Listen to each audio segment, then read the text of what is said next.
Good evening and welcome to the script. I'm your host, Isaac Paul. Man, we just gonna go ahead and jump right into it, man. This is gonna be a fun show. I got a lot of stuff to talk about. Where do we begin? I always like to begin with just like a quick update of exactly what the script is. So the script is the digital counterpart to the Tequila Tales. And what is the Tequila Tales? The Tequila Tales is a highly engaging and fully interactive discussion on love and relationships. Now, what it is not is a panel discussion, and I'm always certain to make it known that panels are cool. I have no shade with panels. It can kind of sound like it a little bit, but really, when it comes down to panels, panels are more about you hearing what someone else has to say, right? Like you hearing from experts. But with the Tequila Tales, our motto is with love, we all have a story to share. And so my goal is to get those authentic stories from the very people that attend our shows. Now, what the script is the digital counterpart to the Tequila Tales. And what it is a collaborative effort between myself, the Tequila Tales, and blackdoctor.org. Now, blackdoctor.org is this fantastic organization that attempts to align people with healthcare practitioners that are people of color, right? And again, not that there's anything wrong with, people that are healthcare practitioners that are not people of color, but as you see, my son wanted to be a part of it, right? He likes to be a part of the content, apparently. But, there are times where you find yourself in a situation where you want to speak to a professional that may understand you on a more personal level, right? Whether that be, culturally, whether that be, racially, or just certain things from your experience, that's very unique to being black. Like, let's just keep it a buck. And so there are times where you are looking for a healthcare practitioner that kind of understands you on that level. And so that's what blackdoctor.org seeks to do, is to align individuals with those people of color that practice. And like I said, we've been doing this for about almost a year and a half.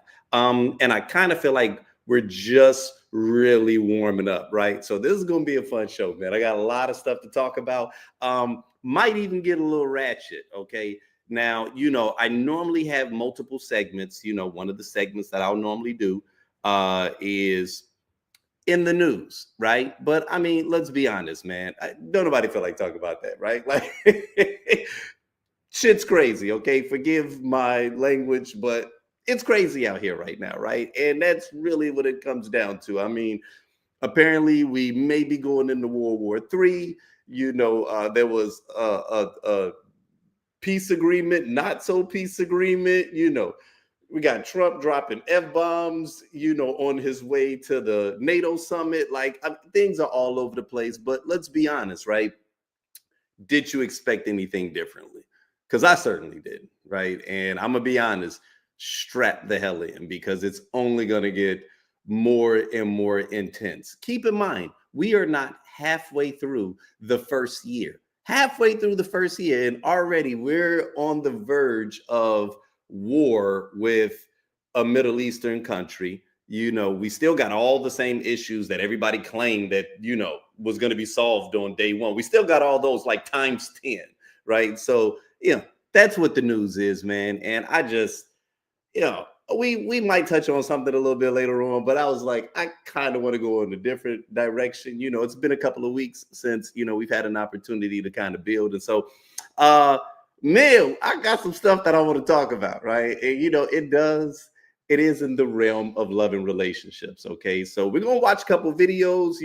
I've got a couple of posts that I want to share. But listen, man, we're just gonna go ahead and we're gonna dive right in with this first one, and then we'll jump back in and we'll share. Oh, I'm sorry. You know what? Let me do some housekeeping. You guys, we are streaming across multiple channels right now, like 5 to be exact, right? So you might be in a room with 20 or 30 people. You might be in a room by yourself, okay? However, if you comment, I have the ability to see it right here, and I can pull it up, boom, right there on the screen. See, as it turns out, Casey is watching from Arizona.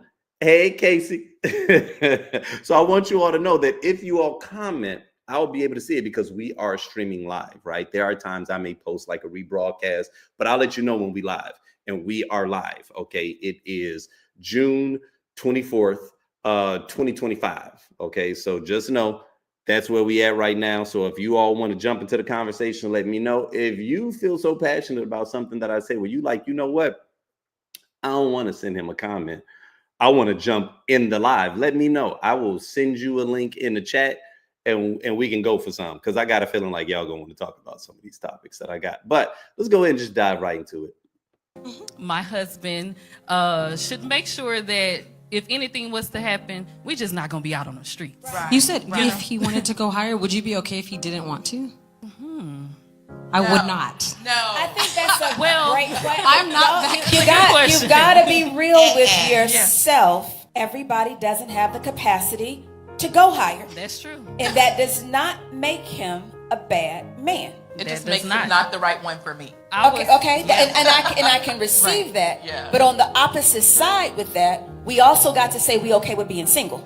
Because trade-offs. Yeah, for sure. I'm sorry. That's just the real part, because what if he just enjoys being a school teacher? He likes going to work 7 to 4, having his summers off, and that's what he likes. Is that okay? It's not okay for me. Okay. I know that I'm driven. I know that I want to go somewhere, and I have a big vision and things that I'm working on. So we just would not be compatible. And that's fair. You think about athletes. A world-class athlete is not competing on a local level. That prize to them means absolutely nothing, right? And so if you think about that in dating sense, like, I want the man who I also see as a prize. So the man who doesn't see anything more than where he is now, mentally we won't be okay together, because I'm going to try to push you and you're going to want to stay where you are. That's not growth to me. Right. So there's a low baseline that I'll never be okay with. Okay. Interesting. So, I'm ironically enough, here's what's fascinating, is that this was actually a part of a show that I had planned for last week. And as it turns out, recently in the news, I want to say within the last 24, 48 hours, I've been seeing clips circulate around some comments that Keke just made, Keke Palmer. And so ironically enough, I do have those queued up. And so it'll be kind of unique to juxtapose what the young lady said in that first post versus what Keke said in the second one. But just to kind of give my insight, okay, first off, just to be clear, I think that everybody has a right to desire what it is that they desire. And so by no means, while sharing my thoughts on what it is that I just, saw and what we just saw, am I trying to say that I think that there's something wrong with that? I do not think that there is anything wrong with someone desiring an individual that is ambitious, right? I think that we have to be cautious at times when we go into this space, and we believe that evenly yoked means that we have to be doing the exact same thing the exact same way, right? Because, I can understand why an individual is searching for a certain type of man, right? And so that's why I'm not someone that's into shaming someone, right? I'm not someone that's into saying, you need to desire the thing. Yep, that's that. He can see us in the monitor, right? So that's what you're seeing right now.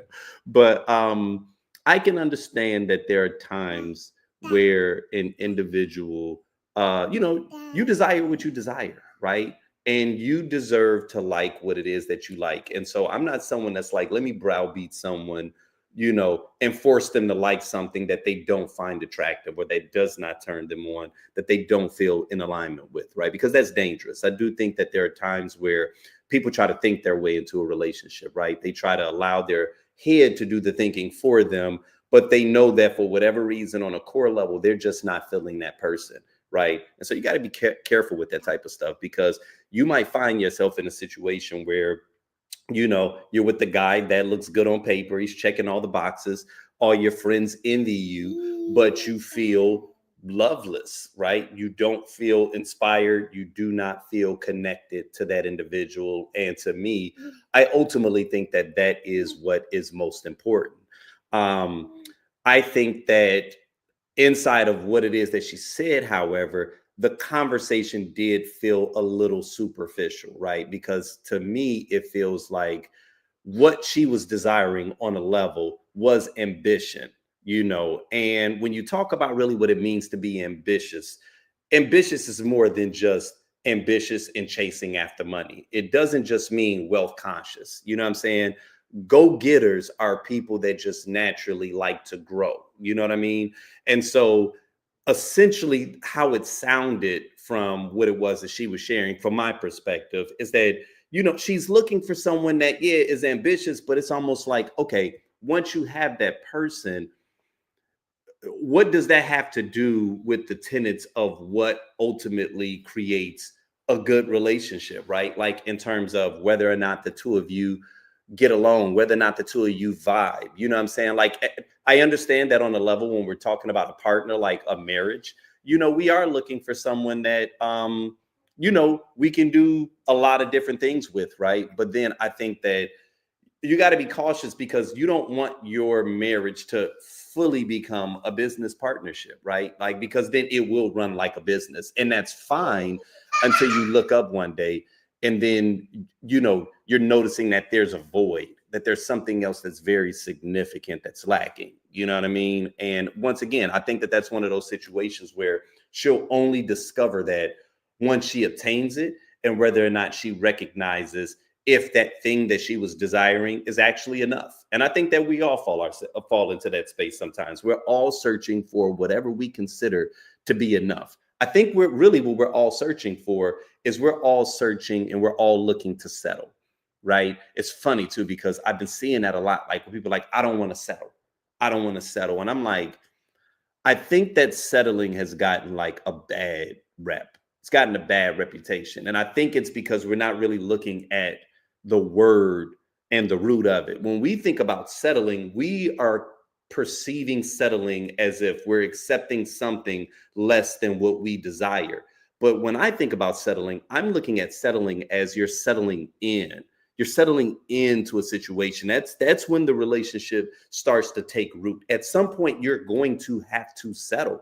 You're going to have to settle in. Otherwise, you're going to be like those seeds that are just flying in the wind that never actually take root. Why would you not want to take root in your relationship? That's what settling does. Anything that's important, like when you buy a house, if it's a new build, there's a point where it takes some time for that house to settle. You see what I'm saying? You don't want a house that's just sitting on concrete that hasn't actually settled in. That's when the structures start to become more cemented and it becomes stronger, right? So I think sometimes when we're thinking about settling, we're always looking at it as, well, really, I wanted this, but I just went on ahead and took that, and it's like, nah, that's not what settling is. But on a level, you're going to have to say, okay, I'm going to push other options away, and that this is going to be the thing that I settle in with. You know what I'm saying? It's like on some level, whether you want to use a different word, there does come a point where you are going to have to make a decision, because otherwise you'll always be chasing, that red herring, and what I found to be kind of fascinating about that particular exchange, right, was that, while it sounds good on the surface, and like I said, I'm not going to judge her, right? Because her desires were her desires. I got to thinking, how would people, because the comment section is always going to tell you something different. I got to thinking, like, how would people perceive this situation if it were a man and it wasn't about a person's ambition, or if it wasn't about the job that they had, but it was about their weight, right? If it was about like, oh no, I don't, yeah, you might get with a woman now when she was like this, but then she gains weight over time. See, anytime that I hear that argument, now all of a sudden people get frustrated because they feel like, okay, well, when you made a decision to get married, you were supposed to be with them through the thick and thin. And then all of a sudden, you kind of deviated. And so now all of a sudden it's like, and to give context. So I want to share something. This was a post, and this was unrelated to that particular content, but I found this to be kind of fascinating. And we'll just go ahead and jump into it because this is actually kind of like the perfect segue. So I saw a post on Threads recently where it was a woman who shared, she said that about 15 years ago, I went on a date with a man who was a bit older. He was divorced, and I asked why his marriage failed. His take, she failed to progress. I asked for an example, and I will never forget, he shared, I started to receive invitations to galas and to sit on boards, yet she was stalled. She didn't want any of that, and I couldn't take her to those events. Back then, I thought he was shallow because his wife didn't sit on boards. Now I completely understand. So it was fascinating to see that particular, post because, the comments were kind of all over the place. We can go through a couple of them. One of them said, when a man expects the wife to be a stay-at-home mom, y'all complain. When a man wants his wife to join him on his journey to elevate their status in life, y'all complain. What do y'all want? Me and mine, we both want to be the power couple that goes on dates and vacations often, buy what we want, when we want. We support each other to grow and become even more, but together. Y'all complaining about how the man didn't lead. Please, STFU, this is 2025. Y'all can't have it both ways. So that was obviously someone that was responding in a sense of, like, I guess him agreeing with the guy that felt like, okay, he and his wife grew apart because he was leveling up and she didn't want those things. Said, okay. All right, let's see another comment. Not wanting that lifestyle does not mean someone stalled. Got another comment. Wait, so living the life that makes you happy and comfortable is now called failing to progress? I suspect she viewed the divorce as progress because her life probably improved. Okay. It's interesting the comments that automatically demonize him when it seems they were just incompatible. We don't know how the marriage started or how important these things were to his career or even how long they were together. However, we do know one partner was growing in a direction whilst the other chose to stop their growth or just grow in a different direction. Now, to be clear, everything that I'm saying up to this point, like all of this stuff sounds very logical, right? But as I'm reading these comments, as I said a moment ago, where my mind goes is, okay, so this sounds a bit acceptable because we've attached growth to income, right? To revenue. See, anytime we talk about leveling up and anytime we talk about like chasing money, then all of a sudden everybody's mind can kind of twist and contort and, justify why one person had to do whatever it was that they had to do because they were doing it in pursuit of increased revenue. And at least in America, that rules pretty much all of our decision making. You know what I mean? Like, people don't even have hobbies. People don't go out and just do things, you know what I'm saying? Because in most cases, every waking hour has to be spent in the pursuit of earning revenue. You know what I mean? And so it's like we give a lot of allowances to anything that is associated with people increasing their revenue.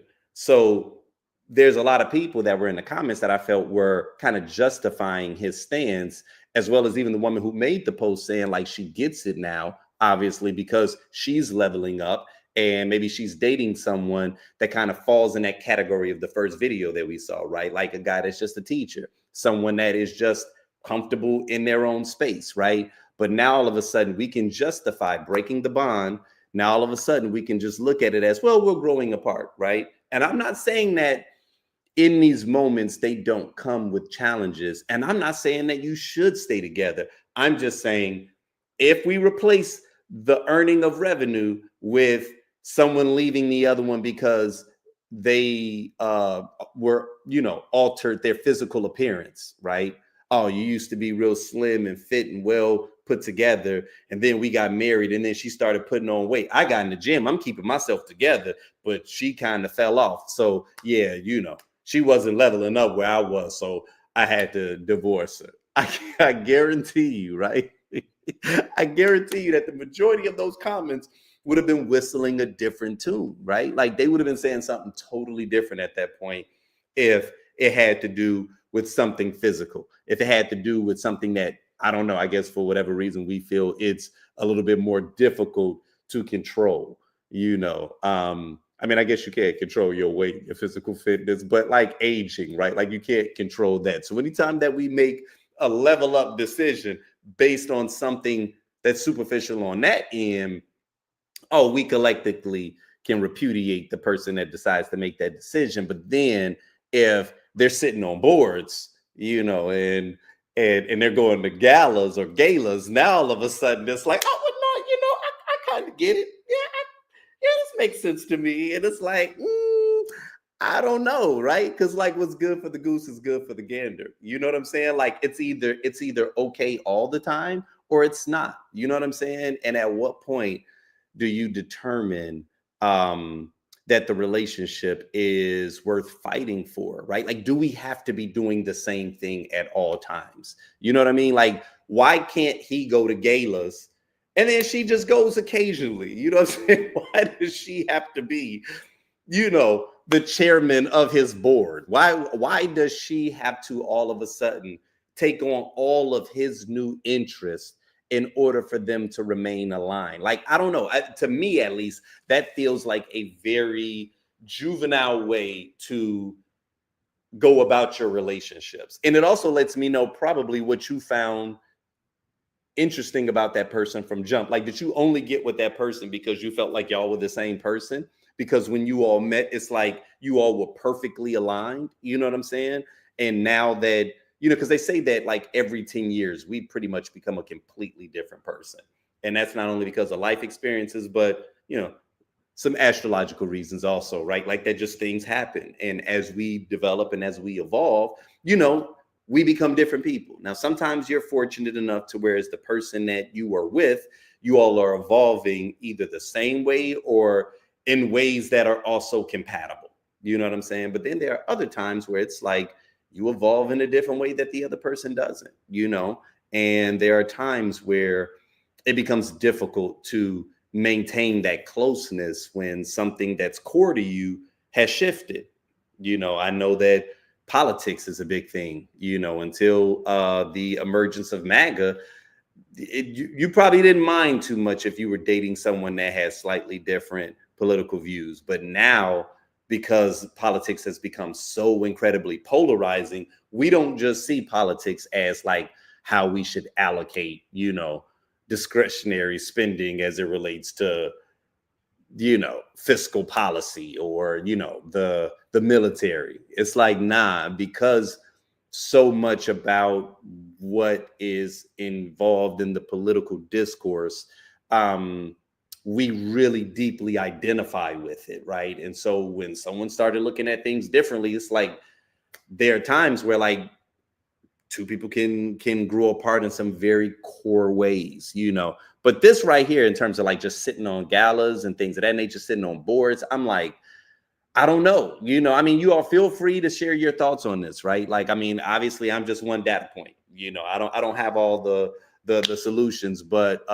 share your thoughts on this, right? Do you think that this is something, and I don't know if I want to use the word fair, but I guess I can say like, how would you handle this? You know, if from either perspective, whether you were the one that was evolving or growing in a particular area and you felt like your significant other wasn't growing, like, do you give your spouse the autonomy to be a different person? Or do you feel like part of the chemistry comes down to you all feeling and viewing things the same way? You know what I'm saying? And you don't know if you can handle a different world like that. See, me, I think I like variety. So someone growing in a way that I found, I mean, as long as you don't become toxic, like I can't get with you and you a sweetheart and all of a sudden you just become like a city girl, right? like, all right, then all of a sudden we gonna have a problem. You know what I mean? Like, I don't want that. But like, if you start reading some new books, you know what I mean, and you get on some new shit, like, I'm gonna appreciate that, right? Like, I might want to learn it too. You know, like but I think I'm also open-minded in that regard. You know what I'm saying? I'm a mutable sign, which is a very fluid, very adaptable, very communicative sign. So I think that that's always been one of my strong suits, is my ability to adapt to people and situations. So it's not difficult for me. But I also know that everybody's not like me, and a lot of relationships are built on different foundations, right? And you know, you might have liked this person because they fit in that compartment that was perfect for you, and they start growing and they start doing things that are different, or you start growing and your compartments shift, and now all of a sudden the person who you marry, you just, you know, you ain't looking at them the same way, you know. And that's always, like I said, that's a very difficult thing. And again, I don't think that it's a right or a wrong answer, because it really just comes down to kind of who you are and how you build your world. I had another comment. I see both points. He wanted to upgrade his life and invited her, and she didn't want to, if we believe him. And that is unfortunate. But he failed to lead in his marriage. He didn't incentivize her nor explain why this would be a benefit for her as well. Something as buying her a beautiful dress and having her go to spas, getting her a trainer, or even just getting her to therapy, etc., so she would feel confident to upgrade with him. It was easier and lazier to cut the tie. Sad. Let me tell you something. Comments are always hilarious, right? Because people can't just make a comment, right?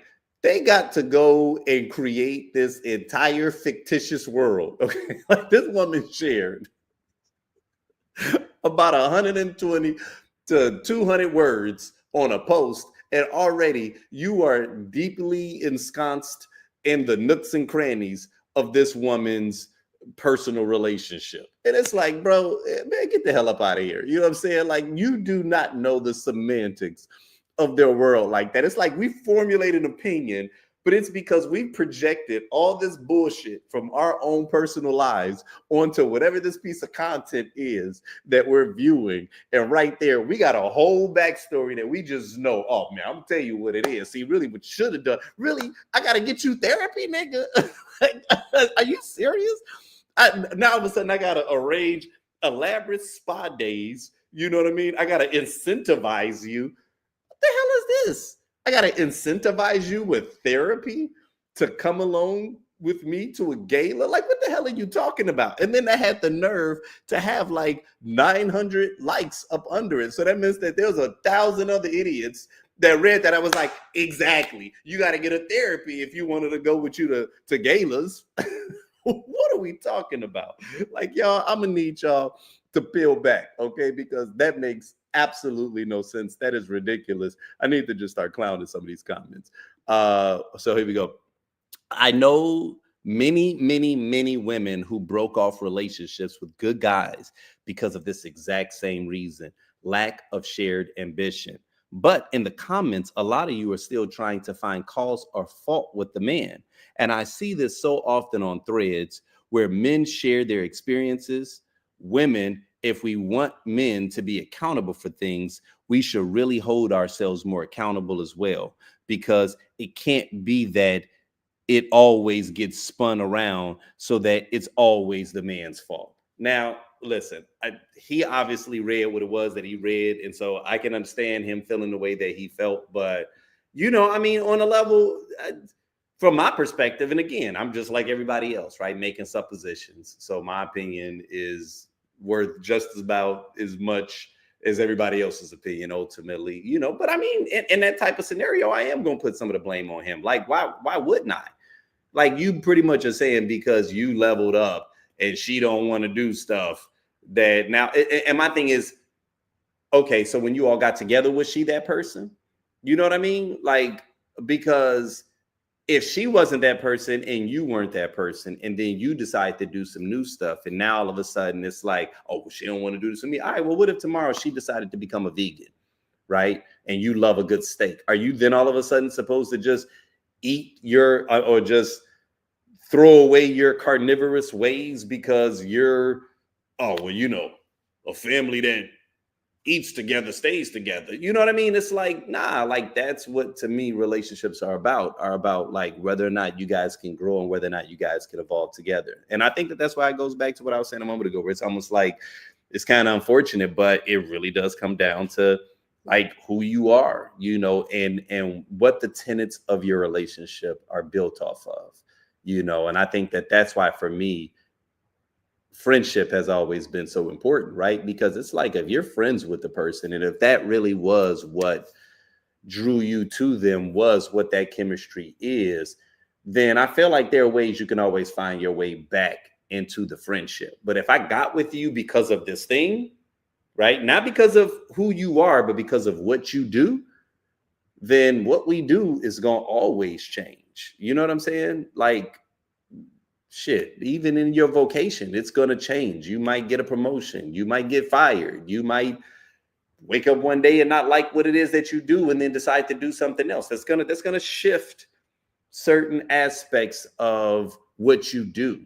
But who you are at your core is probably still the same. You know what I'm saying? And so it's almost like, did you really love who she was if now that she won't go to galas means that y'all can't vibe? I don't know. It just seems shallow to me. But, you know, my current husband had a very similar experience. There was more, but he mentioned not being able to take her to events and how it gets lonely if your spouse isn't supporting your career and personal pursuits. People do grow apart without intentional effort from both people. I think that that's very fair.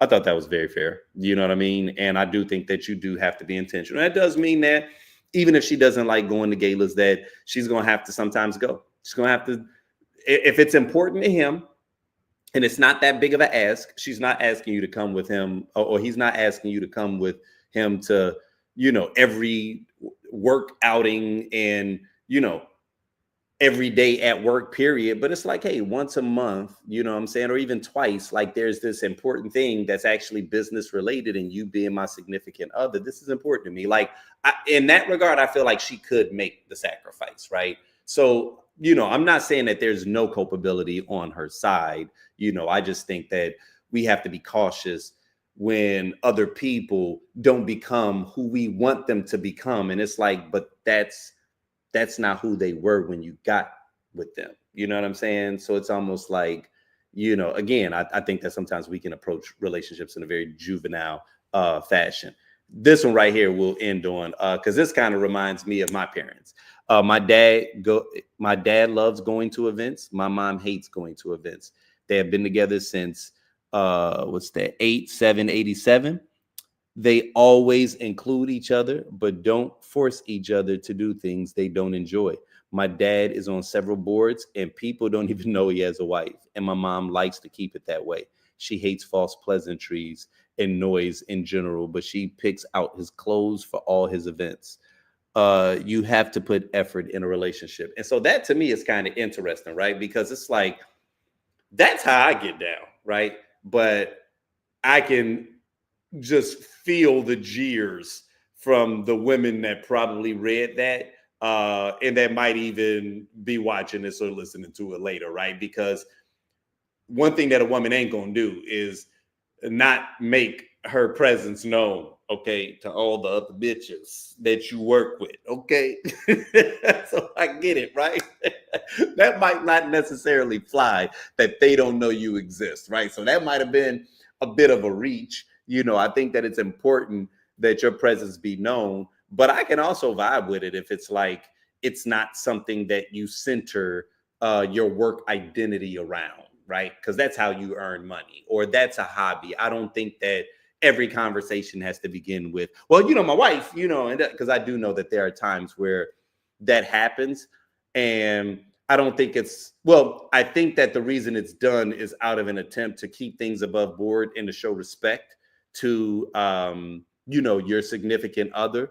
But I also believe that it's done out of a need to, how do I want to say this and be fair? Like, sometimes we do it because we're more concerned about what it means if we didn't do it. It's not necessarily coming from an honest space of we feel that that's necessary more so than that's like the knee jerk that we do out of, well, because this is what I think is appropriate. And so if that is, what you think is appropriate to do in order to make you feel comfortable, then I say do that, right? Like, don't not do it.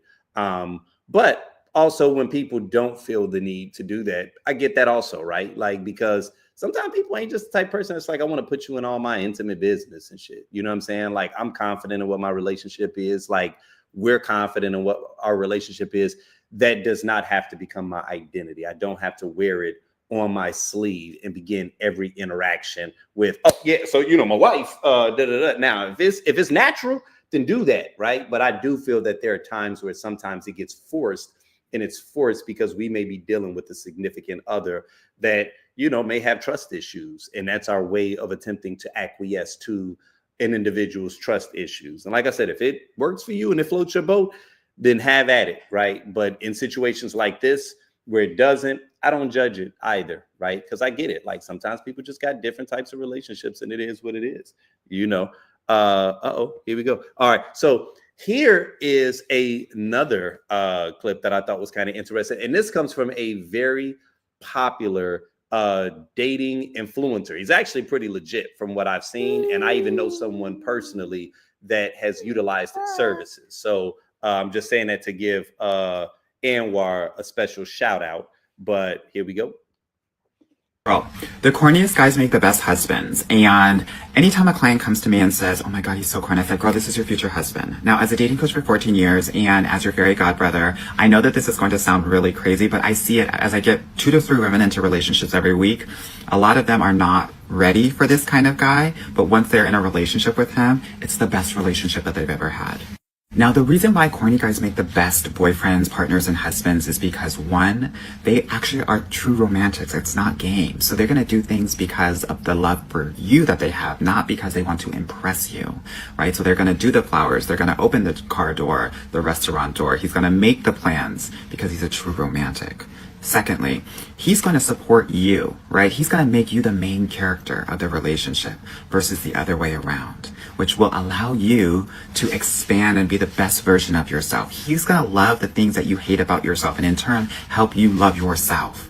Also, the corny guys make the best dads. You got to do the corny stuff to be a good dad. You got to paint the nails with the daughters. You got to paint the Easter egg for Easter, right?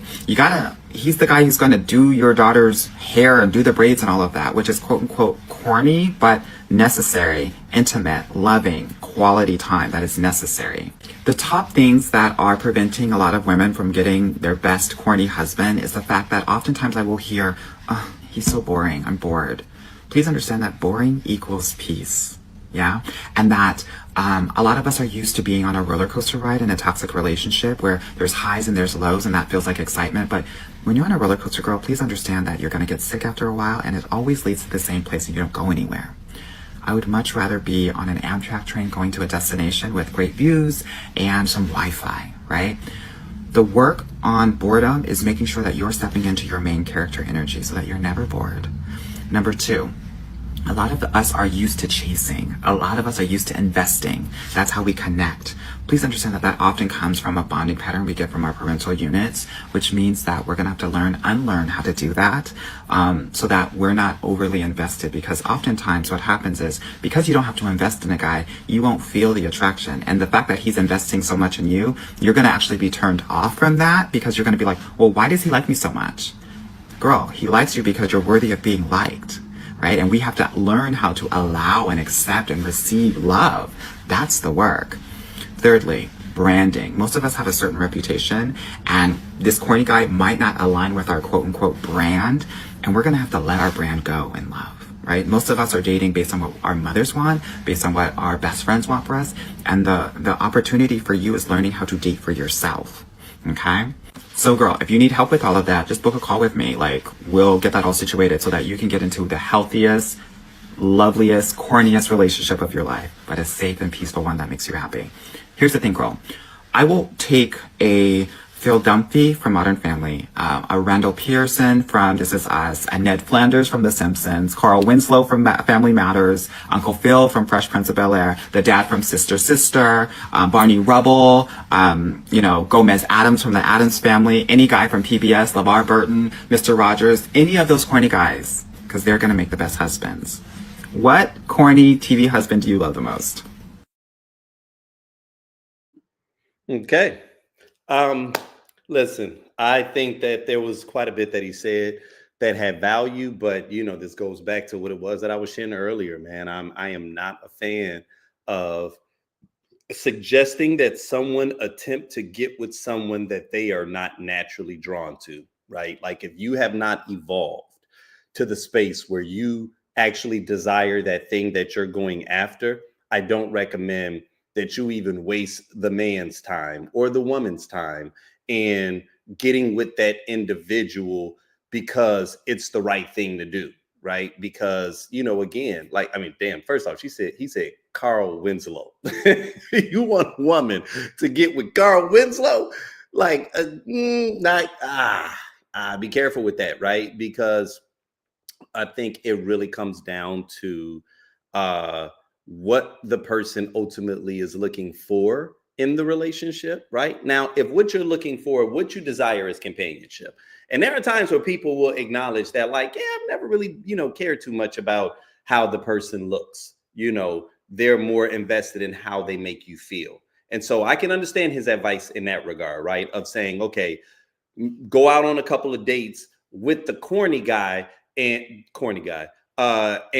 give it some time to see what that treatment feels like, because there are times where it's like you don't really know whether or not you'll like it unless you give it an opportunity, right? How do you know what food you like if you've never tasted it before? And so I can understand what he's saying in that regard.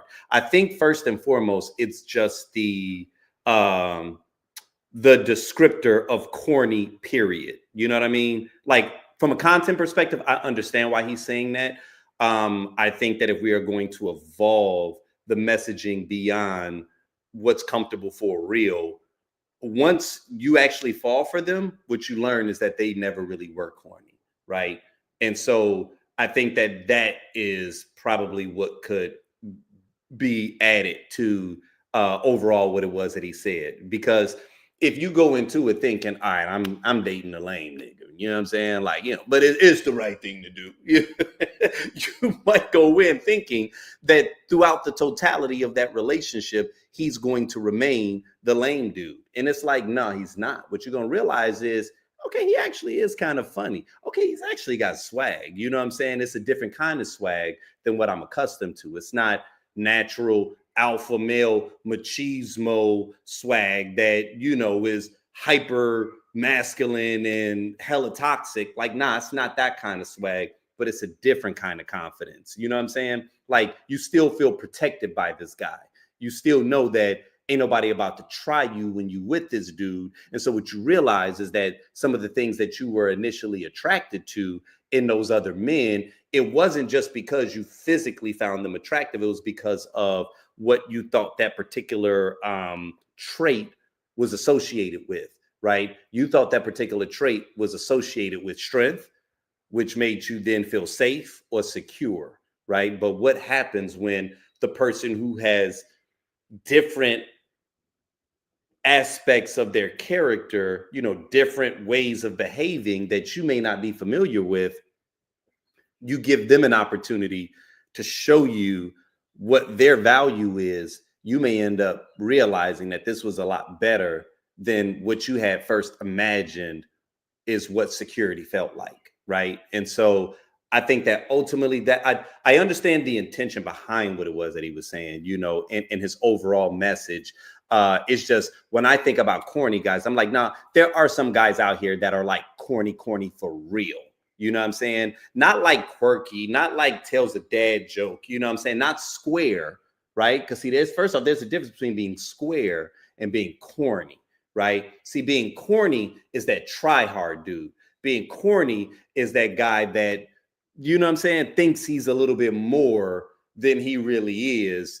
And sometimes you need to kind of humble him a little bit, right? Like that, like, and again, I know we kind of getting into the semantics and stuff, you know what I mean? But it's like, you got to be careful when you're trying to suggest to women that they go after the kind of man that they are not interested in. You see what I'm saying? Because sometimes they're not interested in him for a specific reason. And that specific reason might be different than just, oh, he don't look like captain of the football team, da da da da da. It's like, nah, it's because you can kind of sense that, like, sometimes some of the corny dudes, sometimes some of the nerds, they can exhibit some toxic traits too, right? Like, just because it might not be the rapey type of toxic traits or whatever, toxicity can look a bunch of different ways across all genders, sexes, whatever. You know what I'm saying? So you still got to be careful, and you still got to know how to vet the people that you're going after. You know what I'm saying? And I also think you still got to find them attractive, right? And so that's why I was like, when he said Carl Winslow, no shade to Carl Winslow, right? I mean, he was the guy, you know what I mean? From a TV dad perspective, but just to tell a chick like, hey, man, I'd much rather have a Carl Winslow, bro. No, you wouldn't. You know what I'm saying? So, like, be careful when you try to suggest that these women go after something that is not going to satiate them, right? Because what ends up happening is that void that's there, if it's not filled with something else that they feel to be just as valuable and just as substantive, then they're going to always be searching, right? Then they're going to end up still on the low, probably trying to mess with the bad guy, or maybe you got this good guy and you're kind of stringing him along until somebody that you actually do desire shows you attention, and then you're quick to kind of dissolve that. So that's why you got to be careful about going after things that will not fulfill you. Sometimes it's honestly better to be alone. Sometimes it's better to be by yourself. And I hear a lot of women and a lot of men saying this nowadays, where they have just opted to, like, listen, I'm not gonna, and we talked about this early on, they say I'm not gonna settle, but I know what it is that they mean, right? Like, I am not going to accept something that I know is beneath what I deserve, right? Just to have someone there filling the space. Because to be very honest with you, man, if you do remain alone and you learn how to enjoy being alone, you learn how to enjoy yourself, you learn how to have a good time. Because now, to be clear, how to have a good time, right? To release a lot of those burdens that sometimes we can carry. Because see, sometimes people can say, I like being alone. And it's like, yeah, you've been alone, but you haven't healed. Right? It's almost like when people feel like, oh no, I've been sober. And it's like, no, nigga, you ain't been sober. You've been in jail. There's a difference. They don't count jail time as clean time, right? Because you didn't really have access to the drugs as openly as you would outside. Once you are no longer incarcerated is when the timer starts. You know what I'm saying? So it's like, just because you're alone doesn't mean, that you're healed. Same way, just because you're not having sex doesn't mean you celibate. You know what I mean? That's why they call them dudes incels, right there. Involuntarily celibate, okay? Because they couldn't buy ass if they wanted to. You know what I'm saying? This wasn't your decision, bro. You know what I'm saying? You want a chick, you just don't know how to get them. You know what I mean? So it's like, being alone ain't enough sometimes. It's like, you got to be alone, but still whole, still having a good time, still able to be around people, and enjoy them and accept them for who they are. I think that's one of the things that becomes difficult as we age and we mature, is that we get so set in our ways that we're just not as accommodating, as willing, as flexible as we used to be. And I get it, because sometimes you just, you know exactly who you are. And that's why in those moments, some people do opt to just, hey, my peace is more important than just having somebody hold space. And I cannot begin to tell you how much I understand that. I understand it and I get it. I think that there's something beautiful and something amazing about the human experience and about our capacity to get close with one another, and just the growth that happens when you find yourself in a relationship. I do think that there's a tremendous amount of value around that. But I am also not a proponent at all of just being with someone just to be with them. You know what I mean? Because there are many times that who you are alone is enough. You know what I'm saying? Yeah, you desire more, but you still wake up feeling good. And it's like, yeah, man, before you allow someone, woman or man, to invade that space, that's pure, that's whole, that's fulfilling, make certain that they worth it, man. Make certain that they are worth it. Now, make certain that they are worth it, but also be honest though, right? Like that, sometimes you got to give a person a little bit. You know what I'm saying? They're not going to be everything that you want them to be. They never are. We never are. That's not even what any good relationship is, right? It's you and your significant other continuing to learn how to grow with one another. You know what I mean? Now, I get it. There are some things that you don't want to accept. There are some things where you're just like, yo, no, that's the line that I draw in the sand. And that's cool to have your non-negotiables. But sometimes I feel like there'd be a whole bunch of stuff that we be making non-negotiables that's really negotiable. You know what I mean? And it's just we've gotten so accustomed to doing things our way and to being alone that we've lost the art of like learning how to sometimes kind of acquiesce to one another and stuff. And that's what we used to be able to do when we were younger, right? We didn't require our significant other to be everything that we wanted them to be. And yeah, sometimes we look at it and we be like, yeah, well, that's because I was young and I was ignorant. I was naive then. And it's like, yeah, you were, but you were also more open. You know what I mean? And when you think about it, man, we live in a world that has an infinite amount of possibilities, right? And I think sometimes we forget that we do not know always what's on the other side of an action. We don't know what's on the other side of an interaction. We don't always know what's going to happen that day when we wake up. And so we get into this space where, you get old and you just feel like you know every damn thing and can't nobody tell you nothing. And that's why life can't continue to life. That's why you don't get access to the same kind of opportunities that you got when you were younger. It's not that they aren't available. It's that you are no longer willing to put yourself in a position where you can receive those things. You know what I'm saying? You were more open and more willing to, on occasion, being hurt, to, on occasion, stepping into a situation that you could not cross every T and dot every I. You know what I mean? Like you would step into situations with a bit of just acceptance of what is. And now, man, we come into these spaces, man, where the moment we start dating, if a person don't do everything that we think we are just unwilling to just give a person any latitude to just be human, right? And so I think that that's what makes it difficult, not only for us to find relationships as we age, but then I think just even friendships, right? We become more rigid in our personal world because everything has got to be as custom built as our news feeds, right? Your news feed right now, the algorithm knows you in and out. It knows you go to church, but it knows you like bum fights. It knows you like to watch people twerking. You know what I mean? Like it don't matter what it is who you say you are. It don't matter who you follow. It don't matter what you like. The algorithm knows you pretty good, right? And while social media is built to serve you up some content to keep you locked in, that is not what humans are. That's never been who we are, and that'll never be who we are, right? So it's like we have to, sometimes, man, we got to acquiesce to life. We got to give life a space to life, because if we don't, we're going to look up and everything is going to be AI.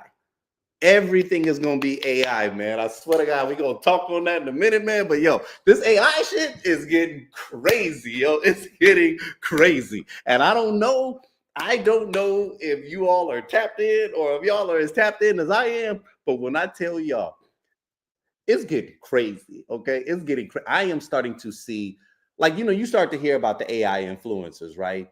And I remember when, like the shit first came out, right? Like we would see like the hands and shit. Like you could always tell when it was AI because like when the nigga tried to hit you with the AI picture, like the hands would be all jacked up. So people was trying to crop it, or it just might look a little too perfect. Oh no. They are getting better. They are getting better at mimicking our tone. And I'm saying this as Black people, right? Because see, that's another thing. We are expecting it to be very robotic. Or you have your face and then the lips are just doing this. No, they are starting to emote. It knows our language. It knows our language as well as we do, probably even better, right? Because We may know it on some spiritual shit regionally, but they're downloading it. Every time we posting content, it's getting sucked into that machine. And so it's eating it up. It's not just eating up what you're doing, it's eating up what everybody's doing from every region, right? So it knows us. And now they are starting to create videos with AI influencers that don't have, like, you know, the fucked up hands. Man, when I tell you, we got to be careful. We have to be careful because they about to start tricking us. And first off, they already have been doing this. A lot of the fights that we be seeing online that feels like it's really jumped up a lot in the last like 4 or 5 to like 8 years. A lot of that shit is the enemy. And I know y'all don't want to believe it, right? First off, we don't take enough time researching, okay? Before you start arguing with a nigga on the internet, click on their page and see if you're actually talking to a real person. And not just because they have an actual picture, but is it actually them? How like, just get quick with the skim. I skim real quick and I'm like, yeah, nah, this is way too manicured. This don't look like a real person. This is a troll account on some level, right? And you sitting here thinking that you really arguing with your brother or your sister, and you're allowing this to create within you an energy force field that's making you a little more closed off, you know, to what I was just saying a moment ago, right? You should be open for opportunity. You should be willing to like vibe with people, but we're all getting downloaded this bullshit because we really do believe that I can't take a woman, you know, to the Cheesecake Factory for the first date, right? Because of a skit. So that skit made me feel a certain way. And so now I'm going to take that fake energy from content and I'm going to allow it to inform my decisions of how I approach real life people. You know what I'm saying? So it's like, not only are we doing it to ourselves in a sense of we're all creating these skits and everybody's grifting, right? That's going to become a new segment. I actually meant to pull it up today. Everybody's grifting. Right now that the social media sites are monetizing and you don't have to be some influencer with tens of thousands or hundreds of thousands of influencers, that means that everybody is willing to post some bullshit if they know that in the slim chance it goes viral, they might make a stack or two, right? So now people don't really care about giving you the truth. They just want your attention. You see what I'm saying? So not only are we agents of chaos against ourselves, but a lot of times we sitting there arguing and you talking to a Russian bot. You're talking to an AI bot, man. These things are good. Are y'all talking to ChatGPT? Like literally, you can push the button and the AI will talk to you. You can select the voice. And I did it the other day because, you know, anytime I'm like driving and I want to share something, you know, with a proposal or something, and I'm like, ooh, I want to record this thought right here. I'll just push it, right? So they had it where I could select the voice. I selected, you know, a black woman voice. It sound like one of them super smarty art, you know, sisters and shit. You know what I'm saying? So that's who I wanted to give me feedback, you know, on some AI shit, right?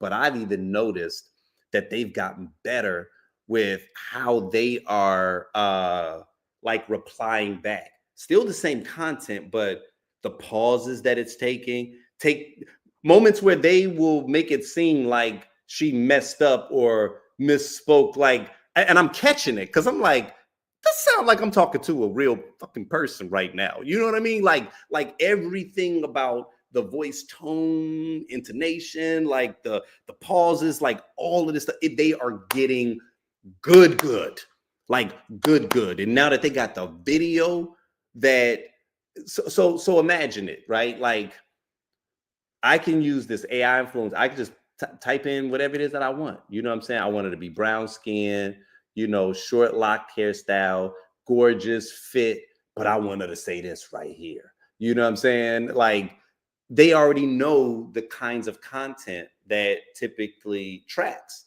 So it's wild because even inside of the content creator space, man, like we all about to be outsourced. We all about to be consumers. Yo, and I don't even know how we fight against it. You know what I'm saying? That's what's crazy. This shit is happening way too fast, man. I'm telling you, I'm about to become a plumber because I think that's the only shit that's going to be safe in the moment. But anyway, Hold on, what we got next, man? Okay, well, just because we was already on the topic, right? And like I said, this is something that is recent in the news. I'm gonna go ahead and pop this one in. When a man finds his woman under a bridge. No, I live for Stedman, but you know that Stedman has for many decades been the butt of jokes. Yeah, because of gender rules. Yes. People feel like because she's Oprah Winfrey, who did y'all want her to be with, Barack Obama? That doesn't make sense, guys. I mean, I feel like that's the weird thing about powerful women, what we're left with. So I'm supposed to find love, but he's got to have a certain amount of money, and then, but at the same time, I got to still be like, guys, what's going on here? Why am I? Nobody cares when a man finds his woman under a bridge. No one cares. No one cares. And I frankly don't care if that's who you love. That's who you love. Why do we have to deal with that? Yes. That to me makes no sense. I ain't never look. My daddy told me a man needs to treat you right. He needs to handle and service you in whatever way you need service. Let me tell you one thing that Kiki don't need: money. From nobody. Now, if you want to give a little something and get my nails done, something cute, but I'm shouldn't fine they with do it. that? But shouldn't they make that effort? Yeah. But you might still look like Stedman to the world, and that's a great role. And that's a great role. Because if I was married to, I was with Oprah Winfrey. Hey, you just be sitting up there waiting. Chilling. Yeah, and Stedman, by the way, Stedman's esteemed. Yeah. Stedman has a whole He career. does He's have a just whole not Oprah. Yeah, So exactly. the fact that how dare people compare you to your lover? Yeah. I hate that Oprah had to endure that. Yeah, exactly. I hate that she had to endure that. It's and I true. hate that Stedman had to endure that. And that's why I said what I said, because you had a good role. You were supposed to be my Stedman. Yes. Come on. He was. When I played that for my dad said, yeah, because why did he want to be Stedman? Okay, so first off, is it me or is Kiki continuing to just glow up more and more and more? Like I'm really a fan of her trajectory. Like real talk. Like there ain't a whole lot that she's done that I ain't been a fan of. Like I'm talking about honest to God since Akilah the Bee. I might have to go back and watch it. That was actually a really good movie. You know what I'm saying? But like she just consistently shows up. I think I appreciate her voice. You know, the strength with which she speaks, but she always just seems sensible. You know what I mean? Like I know that seems like non-sexy or something to say, but just I feel like everybody's grifting nowadays. I cannot say that enough, that everybody is grifting, and we are in a space where sometimes it becomes very difficult to distinguish what's real and what's fake. You know what I'm saying? Because people prefer the artificial, and that is scary to me. You know, as much as we can say we want it to be real, like, nah, man, we are so deep down this rabbit hole, and admittedly, collectively, many of us have taken each breadcrumb and going down this pathway. You know, it started with even Facebook, the statuses. You know, I'm just gonna turn this into my highlight reel. I know I just got into an argument earlier today with my husband, but I'm gonna post these pictures to make it seem like we are picture perfect family, you know. And I think that we've always done that on some level as a society, which is cool. Nobody expects you to come out and just be losing Isaiah and shit and let people know I'm going through some hard times. I can't be, because that person get on my nerves too. Because sometimes people can use trauma as a means of getting your attention. You know what I'm saying? That one annoying workmate that just something wrong is always happening. You know, and it's just like, oh my God, like you just, you know, we used to call them drama queens, you know, drama, and that could be a male or a female. But you know, I understand that, but I think that, you know, we did get to a space where we all collectively on some level like leaned in, depending upon how you used social media, you know, and you know, whether it was people making their little fake accounts and then they're a tough guy cussing people out, using the N-word on Twitter, but you couldn't bust a grape in a fruit fight. You know, like each one of these small actions led to us having a society that does not believe in personal accountability, that honestly believes that the image I project is far more important than who I actually am, and dare I say, the life I actually live. People will rather appear powerful than be powerful. Like if you honest to God gave a person that choice, I think we'd be surprised how I'm gonna go as far as to say about half, about literally almost split down the middle, about half of this world views being perceived as something as more important than, and I know you might hear that like, yeah, it does. No, I'm saying if you even ask them consciously, if I can give you one of two options, you can be the richest man in the world, but people wouldn't even know it, or you could really be struggling, but everybody's gonna think you rich. Which one would you like? And if you really gave a person an opportunity to really think about it, like off top, most people are like, no, man, fuck how people feel. Like, no, I'd rather have the money.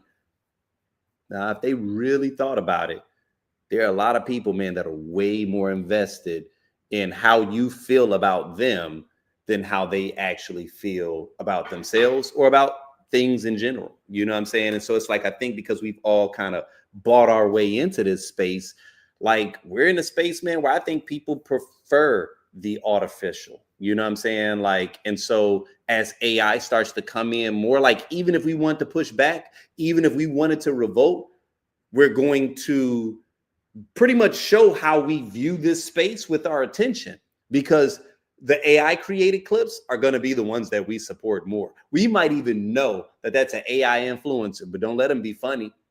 Don't let them be funny. Then all of a sudden, y'all ain't going to care about Cat Williams. Then all of a sudden, y'all ain't going to care about Dave Chappelle. You know what I'm saying? Because this particular comedian, they've programmed him to tell the precise kind of jokes that make you laugh, just like what the algorithm does. All of this shit's about to be outsourced.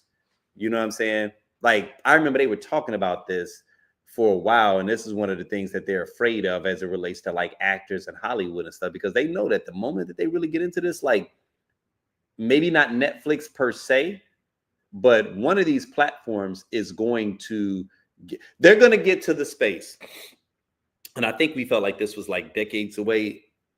And I even hate to even say this, but this shit might come within the next 5 years. And I'm scared because it might even be 2, where content platforms like the Netflix, the Hulus, things of that nature, it will no longer be about them creating content that they mass produce. And because AI can literally create content, and you don't need cameras, you don't need, people to film things, you don't need people working on CGI. Like, nah, AI can create it. What happens when we get to the point where each one of our Netflix accounts looks completely different? Like, meaning I'm seeing a totally different version of the movie than what you're seeing, because they already know that there are certain jokes in here that I'm not going to find funny. They know that there's certain types of people that I don't find attractive. There's going to be certain brands that they use in this that I don't subscribe to, right? And so the version of Avengers that I view is going to have a lot of black people up in it. You know what I'm saying? It's going to be for black people jokes. They're going to be drinking black products and shit. Like, what happens when we get to a space where the content that you consume is so curated that we no longer have shared experiences? The only thing that we're going to have that's going to be shared experiences is going to be like sporting events. It's going to be sporting events or something that we intentionally know is live, right? And the only reason that we're going to care about that is because we're going to want to have that shared experience that other people had. Like, we're going to have to fight. We are going to have to fight for reality. We are going to have to fight to preserve the value of reality. And I'm getting way deep and way esoteric. I didn't mean to go down here, but this is just where my mind is going right now. But think about that shit, right?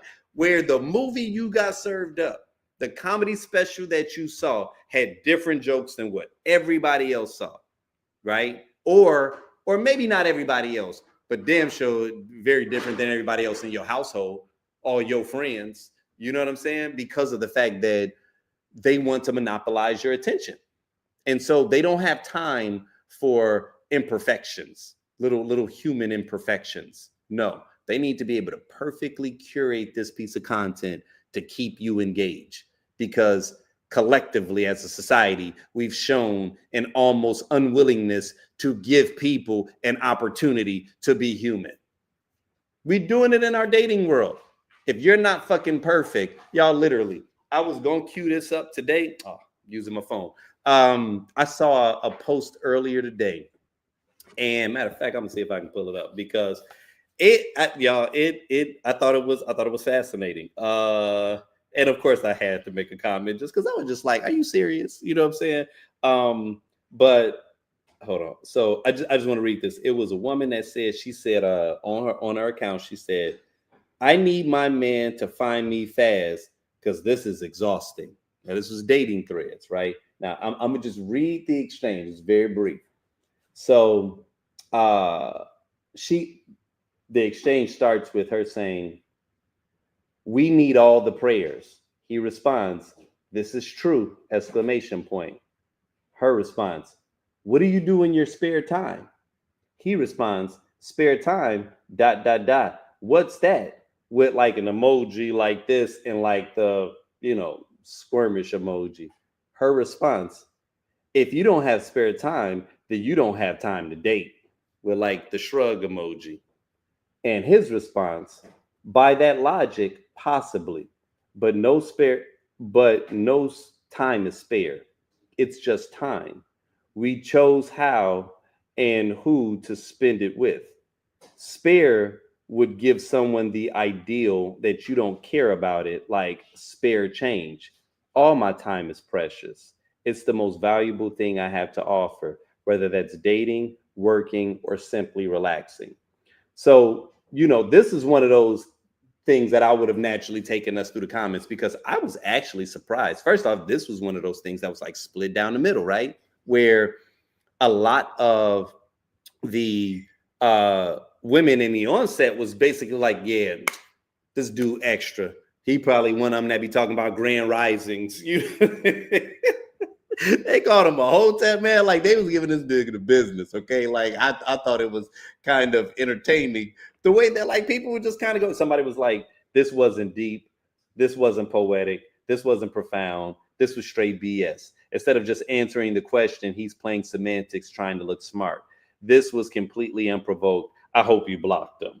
Here's another one. The one and only time I tried a dating site, it went a little something like this. Me, how's your day going? Her, the weather is draining. Me, you don't like the rain. Her, who said that? Me, oh, I was just assuming because you said it was draining. Her, assuming it's so unattractive, especially when you got the source right here. I never responded, deleted the app and went outside. Like, I was reading a lot of comments. They were kind of all over the place, but there were a lot of people that were feeling like, yeah, dude was being extra, because when you just say, well, what's your hobbies in your spare time? Like, he should have known, like, man, come on, man. We just trying to have some conversation. I'm just trying to low key learn a little bit more about you. Right.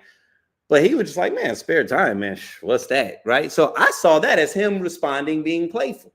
Right. But then when she counters on some old, oh, well, if you ain't got spare time, then you shouldn't be out here dating. Okay. See, now you are associating my ambition and the fact that I'm not I just got free time to be out here, farting around. That you think that means that I can't make time for things that are important to me. And so, yeah, he probably explained it in a way that, was a little too technical when y'all just supposed to be in the playful stage. And so, when I looked at this, I was like, I could see it from both ends of the spectrum. You know what I mean? And really what probably jacked y'all up was the fact that y'all were texting to begin with. Because if you all were talking, you would have understood through his tone what the context was, right? If he was like, spare time, man, what's that? You know what I'm saying? Then if you found him to be cute, you probably would have followed up with something else or whatever. And then boom, now y'all vibed it. But when we sitting here texting, it's like it totally strips away the humanness. And I want to say the human imperfection, but sometimes the imperfection is the beauty, right? Like that's the essence. You know what I'm saying? And so the more we get into this AI space, the more that we start to strip that away, because that's the thing that I don't care how many logic systems and, machine learning and all this other stuff. Machines can't duplicate that because it actually is our imperfection. And in many cases, especially in art, that's what makes art beautiful. You know what I'm saying? Is the fact that, I thought we were going to go here, but, for whatever reason, on this particular performance, I went rogue and it worked. And the crowd saw a different version of this play than what anybody else saw. And on that note, it was fucking incredible, right? Like, that's what life is. It's doing everything wrong. This person doesn't check any of your boxes, but yet somehow they're perfect. You know what I mean? AI can't figure that out because it's that realm that can't be coded in zeros and ones. You know what I'm saying? And that's what we stand to lose if we get too deep into this AI space that is attempting to curate things perfectly for you, right? Like this entire interaction went off the rails because he didn't respond in a way that she felt was perfect. You know what I mean? And so it's like, wow, having the ability to communicate with people and the bridge of technology and the value that it has adds some value. When we get too deep into it, all right, see, if y'all found one another, you all clearly found one another attractive because y'all both swipe right and you all were able to enter into this interaction. But now y'all not even gonna smash because instead of being out somewhere having drinks, you know what I mean? Where that other shit takes over, right? And it ain't about whether or not I executed this line perfectly. Again, that the corny thing that Anwar was talking about. That's why I don't like that, because see, corny works if shorty think you fine, right? Corny works if she feeling your energy. You know what I mean? Y'all sitting there having drinks. Okay, she a little horny and shit. You know what I'm saying? She having a good time. And then all of a sudden you make a dad joke. That joke ain't supposed to work under any other circumstance. But tonight, it was perfect. You know what I'm saying? The timing was perfect. AI cannot figure out that, right? And we missed that moment. And now both of them going to be dry. Both of them going to be dry because we're getting into this space, man, where we are too deep into the nooks and the crannies. You know what I'm saying? Forgive me, y'all. Like I said, I done went off the... I done went off the reservation and shit, you know what I'm saying? But listen, like I said, that's what this is, man. This is the script. And sometimes the script is us being a little unscripted, right? So I'm going to go ahead and pivot from that because now I want to outrage you, okay? I want to outrage you, and I just want you to watch this content, and we're going to talk about it shortly thereafter. Dude, it's simple. We turn this on. Because I'm allergic to the police. What drugs are in your system? I ain't no drugs. This is just going to show alcohol, but we'll get the blood test or we'll get a hair test. Taking an alcohol test. I don't even drink. We'll get some of that hair off your chinny chin chin, bro. We'll get some of that. We'll see what's in your system. Oh my God. I was hit by a car and you're sitting here questioning me about all That's a whole, all I know is you were involved in an accident, which lets us. But then find out the details because I didn't do anything. But if you're in an accident and you're belligerent with this nurse, then that tells us that there's something that's being hidden, right? So drugs, alcohol, what's going on? What's rolling through your system, bro? Nothing at all. Can you follow my finger? Like, are you coherent at all? Yes.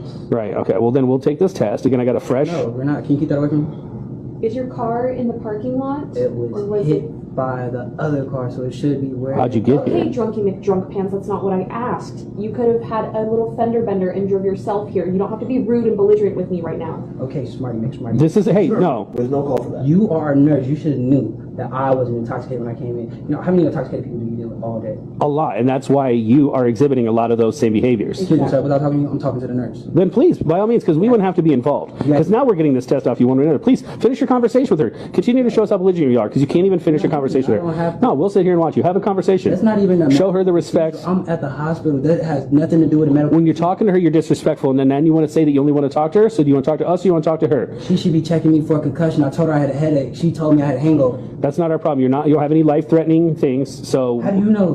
Because we can look you up and down. Now we need to search your person. So, doctor, I thought you was a police officer. Do you want to have the conversation with us about the law, or do you want to have a conversation about the medicine with her? I want to have a conversation about medicine with her. Then have the conversation with her. I'll get this queued up. You to take that breathalyzer is what I want. That's all you want. That's all I want you to do. All right, just to show y'all, You got 10 seconds until this thing's going to be ready. All right. All right. We're going to take this. Now, don't you make any sudden movements. As soon as this goes off. You came too fast, like. Bro, calm down. Blow on that. Keep going. All right, let's get this. See, Is it? That's gotta be wrong.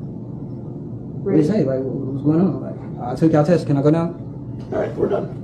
All right. well, no, let's. Now it's zero. What are we gonna do?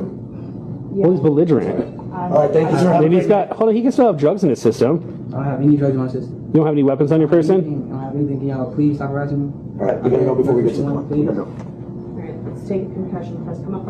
Let us know if he's a problem. Jesus Christ. So, I hope that thoroughly pissed you off, right? And obviously we know that inside of the healthcare space, that from reports that I've read, and just accounts that I've seen, articles that I've read, that when we talk about the healthcare space, that's one of the areas where racism is alive and well. And so, when we talk about the importance of blackdoctor.org and what they are as an organization, and why every time I I begin the script, I always talk about how there's nothing wrong with any healthcare practitioner that is not a person of color, but that there are times where you may want someone that looks like you because of just the fact that whether or not we want to acknowledge it openly, we all come with our, pre-existing biases. And when you're talking about someone's healthcare, you have to make certain that you are dealing with a practitioner that's going to listen to you, that's going to believe you when you tell them something, that's going to put your needs above that of whatever prejudice that they may exhibit. And again, it's not saying that just because you have someone that's not Black that's automatic, because I do not believe that at all. Anyone that's taken the Hippocratic Oath, you would hope that they mean it, and so when we're talking about those individuals that don't, we're talking about individuals that are not the best examples of people that have taken that oath and that are in that field. I do think that there are some times where unintentionally stuff like that can occur. And again, it's just because of biases. That's one of the reasons why Black women lead in infant mortality, right? It's because when they are experiencing things, there are times that when they say, hey, I'm feeling a certain way, those needs aren't always being listened to or always being strongly considered, whether it be some preconceived idea that, Black women are tough and they can take it, or maybe if it is a situation where you feel like, your anesthesiologist has given them enough and maybe they just want more because, they used to smoking weed or they just have a low pain tolerance, but this is what it should be. And it's like, no, they're actually going through something that's excruciating. And instead of you listening to them, you've, like I said a moment ago, early on, how you hop into the comment section and what's the thing that we do? We'll read a situation and off top, we throw all of our projections onto it. We already know that the reason that situation occurred was because he probably got a sister that always used to baby him when he was growing up. And it's like, okay, you don't know anything about these people. So why is it that you have created this whole fictitious narrative? We all have a tendency to do that. We have a tendency to sometimes project our beliefs into a situation. And, it means that we're not always as objective as we should be. Right. And so, there are times where you may find yourself in a situation, you say, you know what, I want a second opinion, or I know off the top with whatever it is I'm dealing with, especially if it's mental health, I may want someone that, understands me more on a cultural level. And for individuals that make that decision, that's where organizations like blackdoctor.org has value. And like I said, this was a very unfortunate scenario. I was going through the comments And one of the comments that I saw was someone was like, man, this is fake. Or they said something, right? And so, anytime somebody was calling it fake, right? People diving in, oh man, because you want it to be fake, because in your world, that's what da da da da da. But there was one person that said something, and I was like, okay, something looks a little different about this comment. Let me click on it.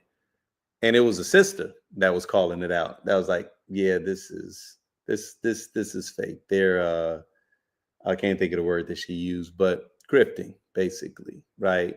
Um, Race baiting, I think she might have used. Yeah, they're race baiting. And I saw his sister had locks, the whole nine, you know what I'm saying? I told y'all, I go to people's page. I did the quick scroll. I was like, all right, no, this real person. All right. Wonder why she said that. So she was like, yeah, no, they got a whole YouTube channel. And she posts one of the videos, and this just happens to be the video that she posted. Are you done already? You have to be done. You have to be out of here. You can't be here all day. I ain't been here all day. Don't argue with the lady. You've been here for a long time. A man is quietly waiting for his laundry to finish when a cop walks in, asking for his ID. Someone claimed he was lingering too long, but the man knows his rights and calmly asks, am I being detained or am I free to go? Under the Fourth Amendment, you don't have to show ID unless you're being lawfully detained with reasonable suspicion. He's in a public place, not breaking any laws and doing nothing wrong. In the end, the officer backs off. No detention, no ID, no search. This is how you stand your ground legally. You can't be just sitting here. There's other people that need to use the laundromat. They don't want to see you here all day. You have to finish your laundry and you have to be done already. Listen to the lady. You can't just loiter, bro. What are you doing here? I'm washing my clothes. I'm not loitering. But there's a certain time frame that's expected to be completed within. I was never informed of that. Do you have your ID on you? I have my ID, but what do you need my ID for? Because then I can make sure you're not someone that's just loitering. And then if you are loitering, I have the information I need to just get right to the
if you woke up black? Blame everyone but myself for my failures. Wait. That was AI, bro. It's getting realer and realer every day. People in the comments don't even know. Some of them do, but a lot of them don't know. They're like, wow. AI is going to be used to control a lot of people's minds, man. Because when it starts to look even more real, it's going to get bad, bro. But then again, AI is going to make a lot of people a lot of money if they can use it the right way. It's already making people a lot of money. But right now, bro, let's look at the negatives, bro. It's over. It's over, dog. There's about to be a lot of rage baiting, everything. Like I said the other day, they're going to start doing fake body cam footage, everything. But they're already using AI for pornography. And they could put like another woman's face onto bro, it's insane, bro. This is what people are doing in 2025, dog.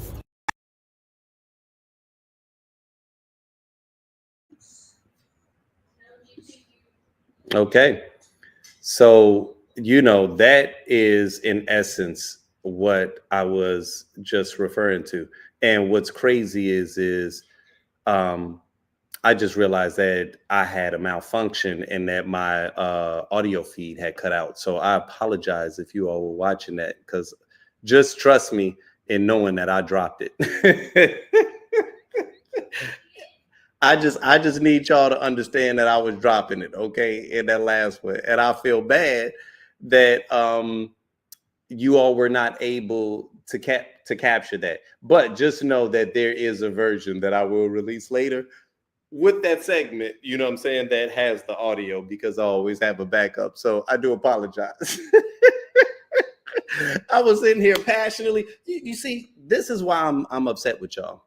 Because I'm sitting here passionately speaking, and I can tell by how many people is in this room. Somebody should have said something in the comments like, yo, I can't hear you. And then I would have realized that the feed had gotten disrupted. So I'm disappointed in y'all, okay? Because I was sitting here passionately. TikTok saw it.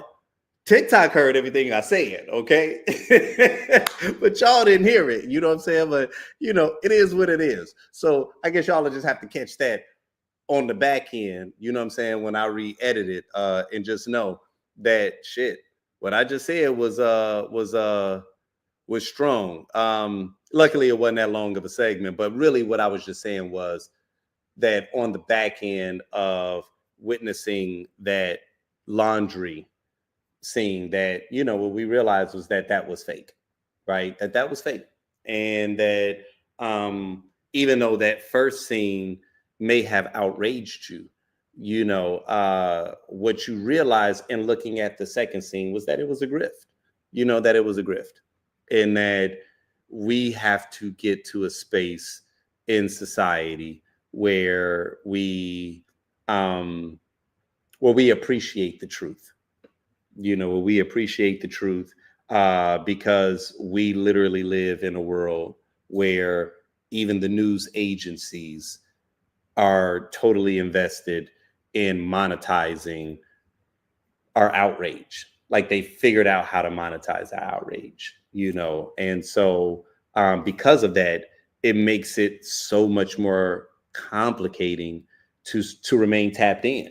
Because your goal is to remain tapped in, right? Like your goal is to remain aware, especially us as Black people. I feel like we don't have the luxury of being disengaged. I almost feel like that's a tactic.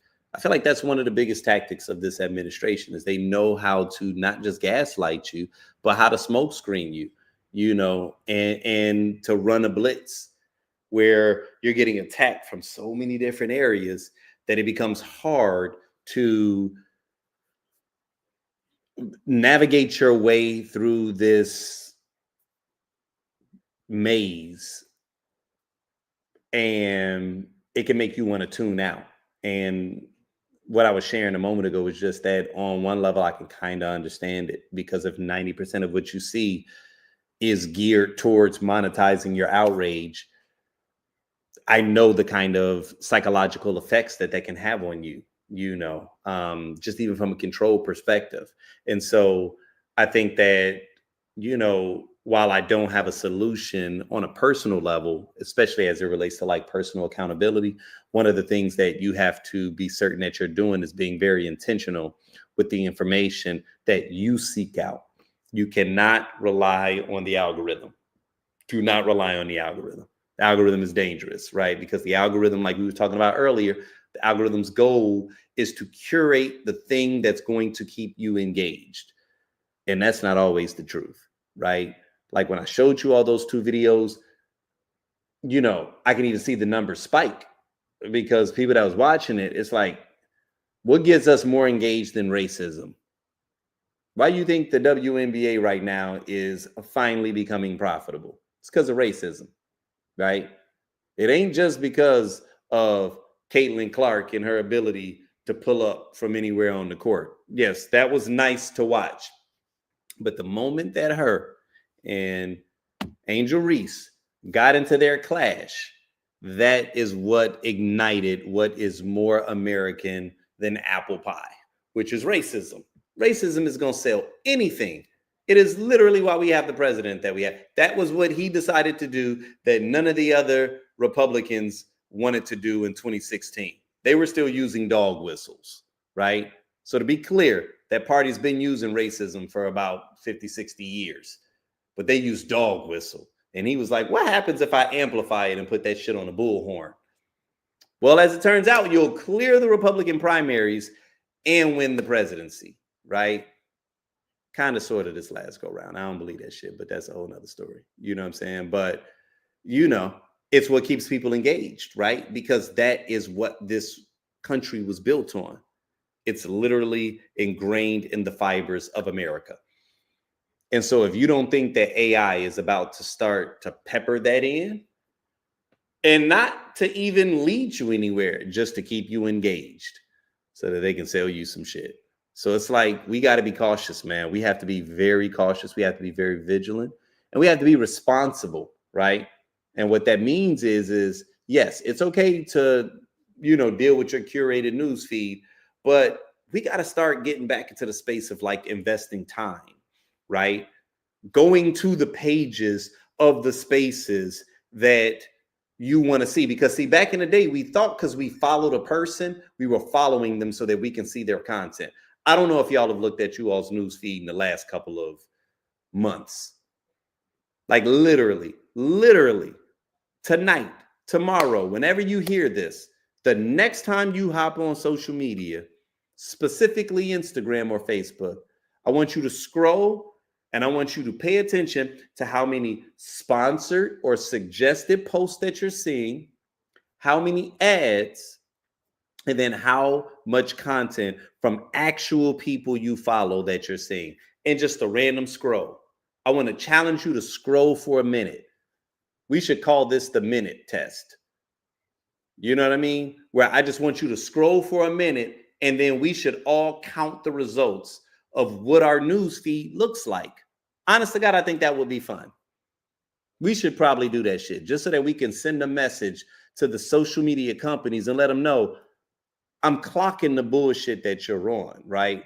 Because I thought we signed up for this so that we can remain connected to the people that we want to remain connected to. And now the algorithm is just serving you what it wants to serve you, also alongside a shit ton of ads, right?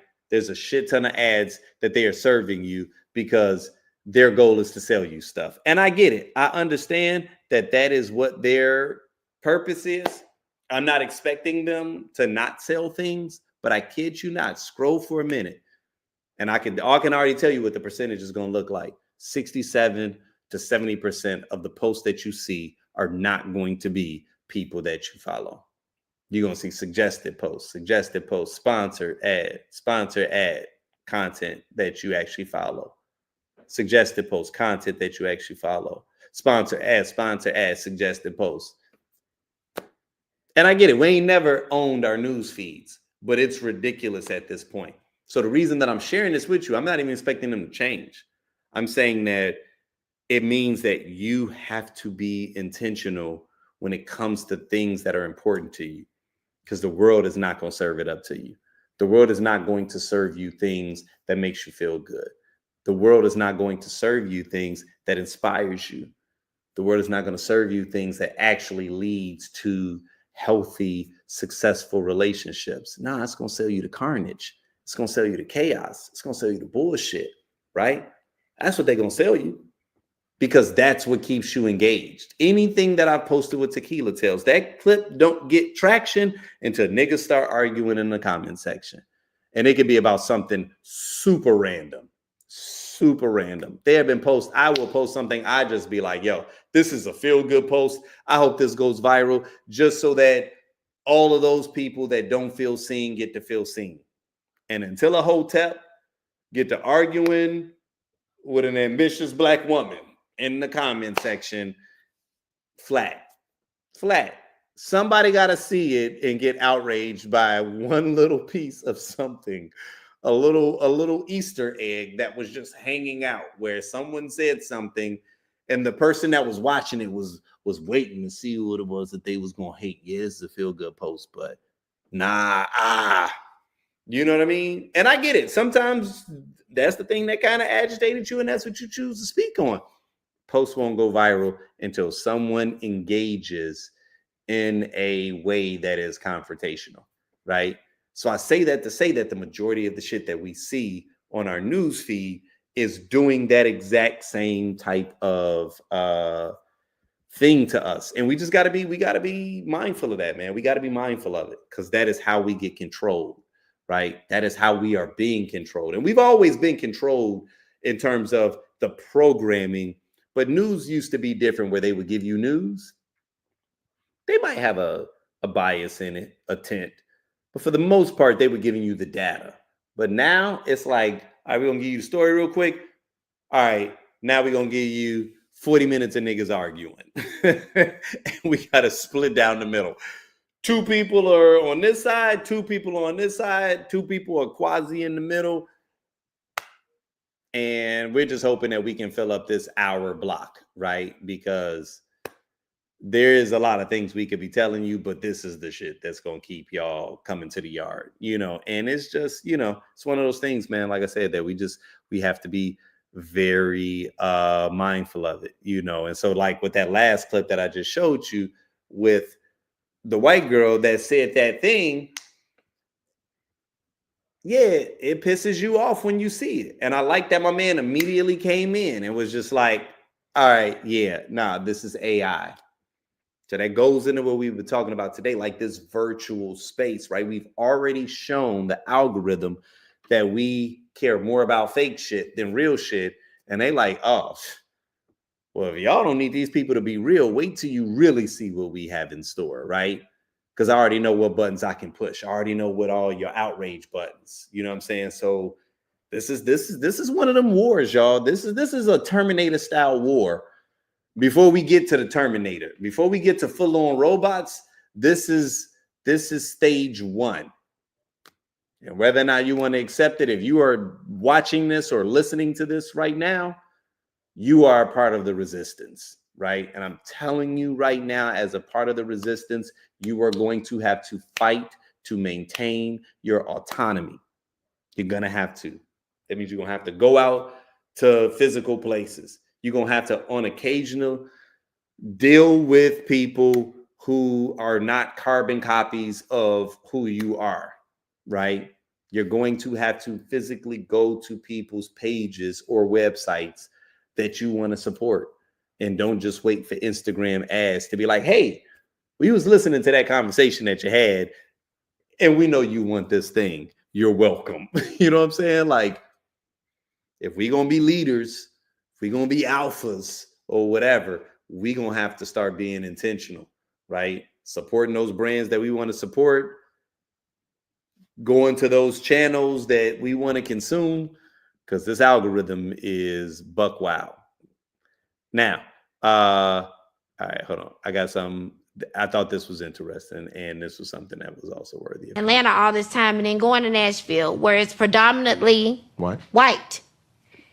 One, they go home at 5 and 6 o'clock when they're producing, because they go home to their families. Being a country singer, if you are a singer in country music, you're a man. If you are not married, it is not respected. Family is respected in country music in that space. But in our space, we are singing about side chicks. We are glorifying a lot of women. That's not what happens in Nashville. You can't call a woman a bitch or hoe in Nashville because they'll never even listen to your music and your professional career will suffer. At what point in the black community do our men create real homes? And even talking, just our first time talking, and you said you didn't even mean for that to happen. Life happens. I'm not here to judge life. I'm looking at a successful black man that has the ability to literally turn the narrative on black family, you know? Mm-hmm. And my grandfather, I watched my uncles and everything. My whole family, they're married. I'm not the girl who didn't see what a man creating a black family is supposed to be. So I'm asking right now, black men, I got to turn my black men to really step up for black women and create families. Yeah. It's really not cool. Black men are attacking black women. And it's not a cool, they're not creating homes. They're creating babies everywhere. It's not cool. And I'm asking you, other successful black men,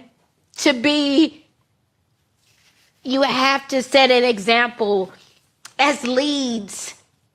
The cute social media back and forth on black women. Black women are strong. Black women are where you come from, this and that. So there probably isn't any sympathy for you and just life happening because there's so many other things around you going on that are not fair to black women. What is going on with the black family? We are consistently creating the cycle of kids who can't come home and see their daddy there. And they see their mama sad at night. At what point is the successful black man in this world going to step in and really create structure? I see white men doing it every day. I get to witness the best of both worlds every day.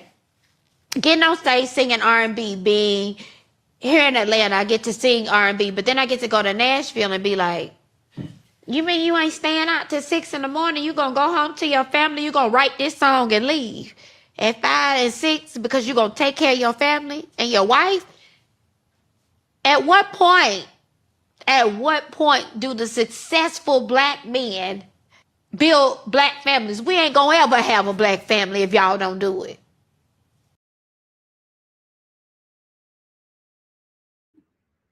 You know, I thought that was a very, very real discussion. Admittedly, man, and I almost feel bad about this. Like, I only know about K. Michelle peripherally. But the more I see about it, that's another sister that I've really become a fan of. And I felt like she kind of gave a master class to Cam Newton. You know, shout out to Cam Newton and his podcast. You know, I feel like he's been growing a lot. And he is the kind of individual that you probably would not have expected to be in this space. Like, I've actually had to give a nod to a lot of the former athletes that have hopped into this space, man, and that are doing a really, really good job, right? And showing the same level of competence and just hard work and determination that they obviously showed in their athletic career, right? Like their ability to lock in and to get better. Like maybe they just kind of hopped in on some old, You know, I want some attention. Whoop. This is what the next level look like if I still want to get a check. But they've been improving, and they've been showing their capacity to be able to exist in this space and in a successful way. So like, shout out to him, man. And just the fact that he continues to bring real people on, and he talks about what I consider to be like real topics that deal with not just love and relationships, but mental health, you know, and just this Black space, right? Because I feel like every time somebody gets some success, the first thing that they want to do is start either cosplaying or like acquiescing to what they think white people want to see from us, right? And so I hope that they can keep their shows centered in like Blackness, right? Because as much as we can talk shit about how many people got like podcast microphones and things of this nature, it's like, I get that, but I don't want us to pull back. And I'm gonna tell you why, just as a quick aside, before I even get into that. I don't know if you all have seen, they have like an infographic where they will show all the top like platforms, you know, and they just have them as like these circles. Some are blue circles, some are red circles. So they've obviously split it along like political lines to just kind of share which ones are more right leaning, which ones are more left leaning. By far, of all the people that consume content in this podcast, talk radio, YouTube space, whatever you want to call it, red leaning far greater than blue. And then even when you look at the people on the red, like them, the heavy hitters. So obviously the big dog is like Joe Rogan. And then you've got like the Sean Hannitys and Tucker Carlson and Charlie Kirk, you know, and just all of them, right? And then on our side, you might have like the Breakfast Club.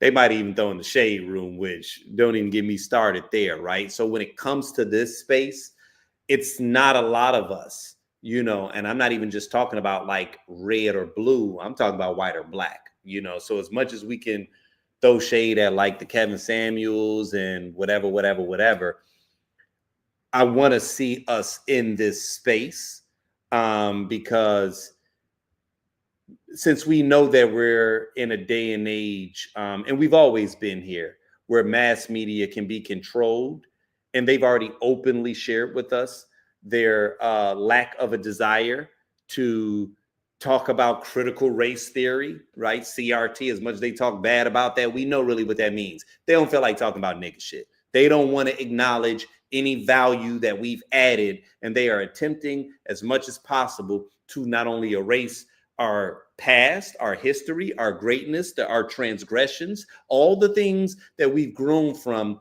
They are attempting to erase that, because what's the easiest way that you can control people is not allowing them to recognize who the fuck they are, right? So if I can get them to not even understand what their ancestors, what their forefathers, what their parents and grandparents have already endured and overcome, and what they've already accomplished, if we can somehow, once again, throw a smoke screen and get them to ignore that, then I can also get them to accept the narrative that I want to give them. That actually slavery was a pretty good thing. Man, we took y'all from the jungles and we hooked y'all up. So really you should be thanking us.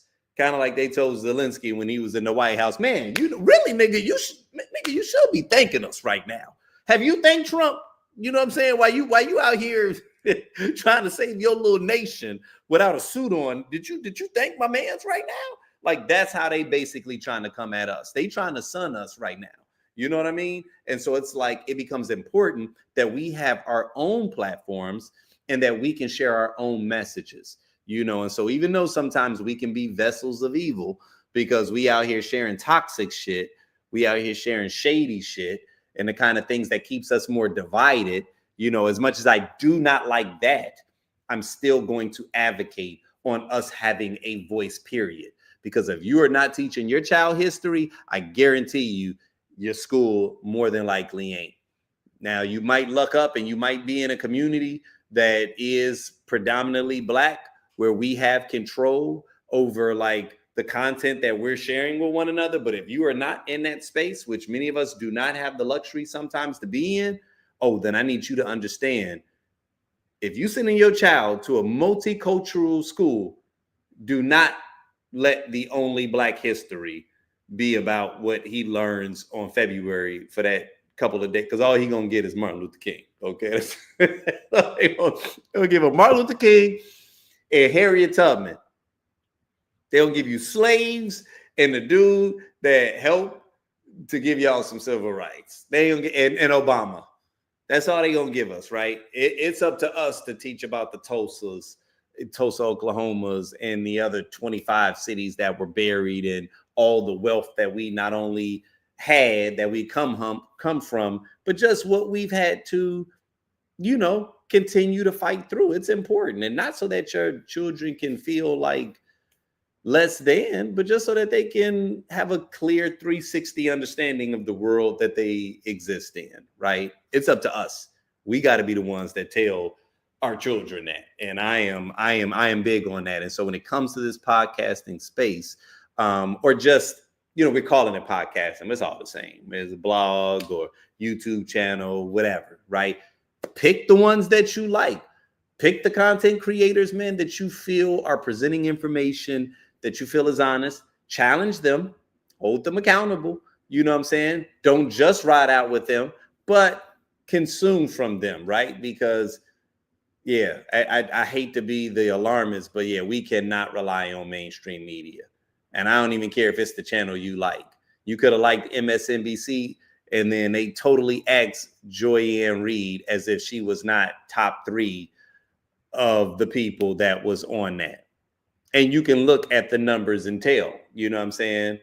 Oh, you kept Rachel Maddow, which I understand because she a boss and her numbers are big, but we're not going to act like Joy-Ann Reid was not in the top tier of the other newscasters and journalists that they had. You know what I'm saying? So it's like, okay, we see what's happening.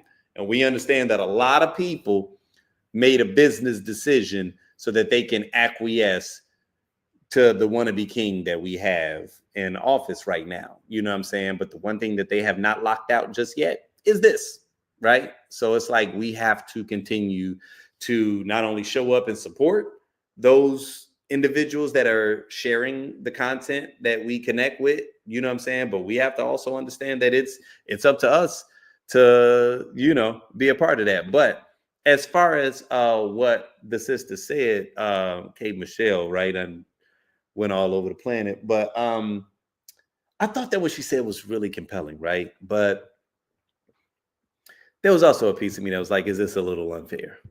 You know what I mean?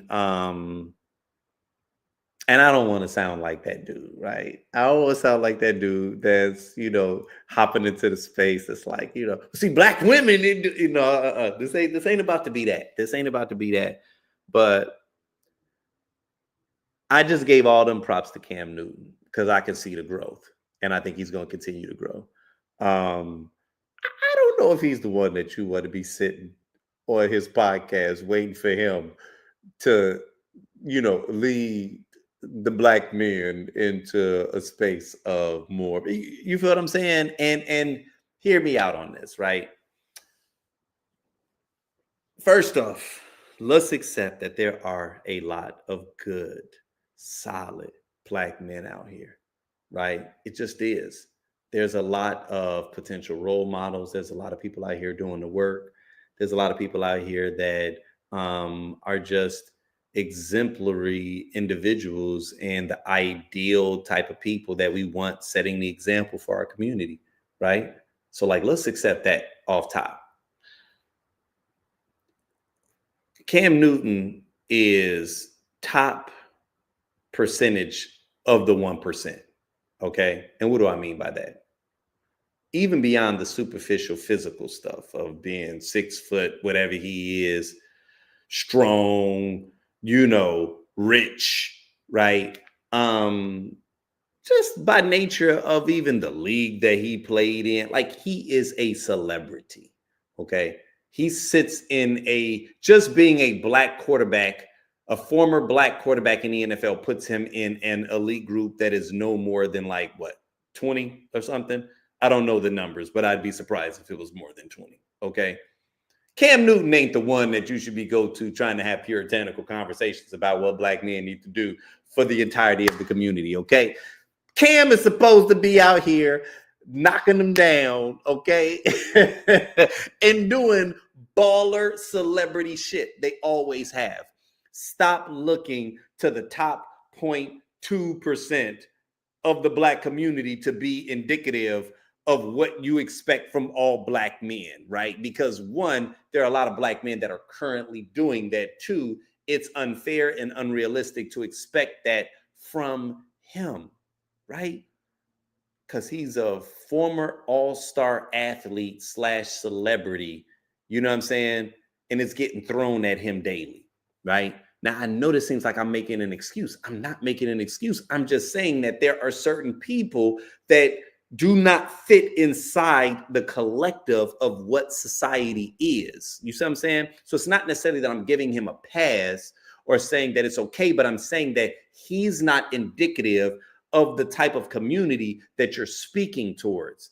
So what I heard from K. Michelle was a passionate plea, right? Cam Newton is not the poster child of the archetype of the standard good black man. It's probably worth $100 million. Like, I don't know, I haven't checked, but like the nigga got dough like that, right? Like, so are we expecting the $100 million pro athlete super swole to be the epitome of what we are expecting everyday people to accommodate to? No, it's not, right? And so I'm just saying, like, I get it once again from a content perspective, because some things work well content-wise. But let's not hold our breath for the Cam Newtons and the Kanye West and the whoever the fuck else, right? The Beyoncés, the whoever. Like, I should not be gauging the black woman that I am searching for to be based off of a Beyonce standard, right? Like, if hopefully that analogy sums up what I was attempting to say, right? Like, Beyonce can have 3 kids, okay? Right? Twins. And be out there twerking and dancing with a leotard on and hair be perfect. I should not expect my wife I should not be expecting the same lifestyle that Jay-Z has right now. And this is no shade to my wife, right? I think she's dope, okay? I am blessed and happy to have her.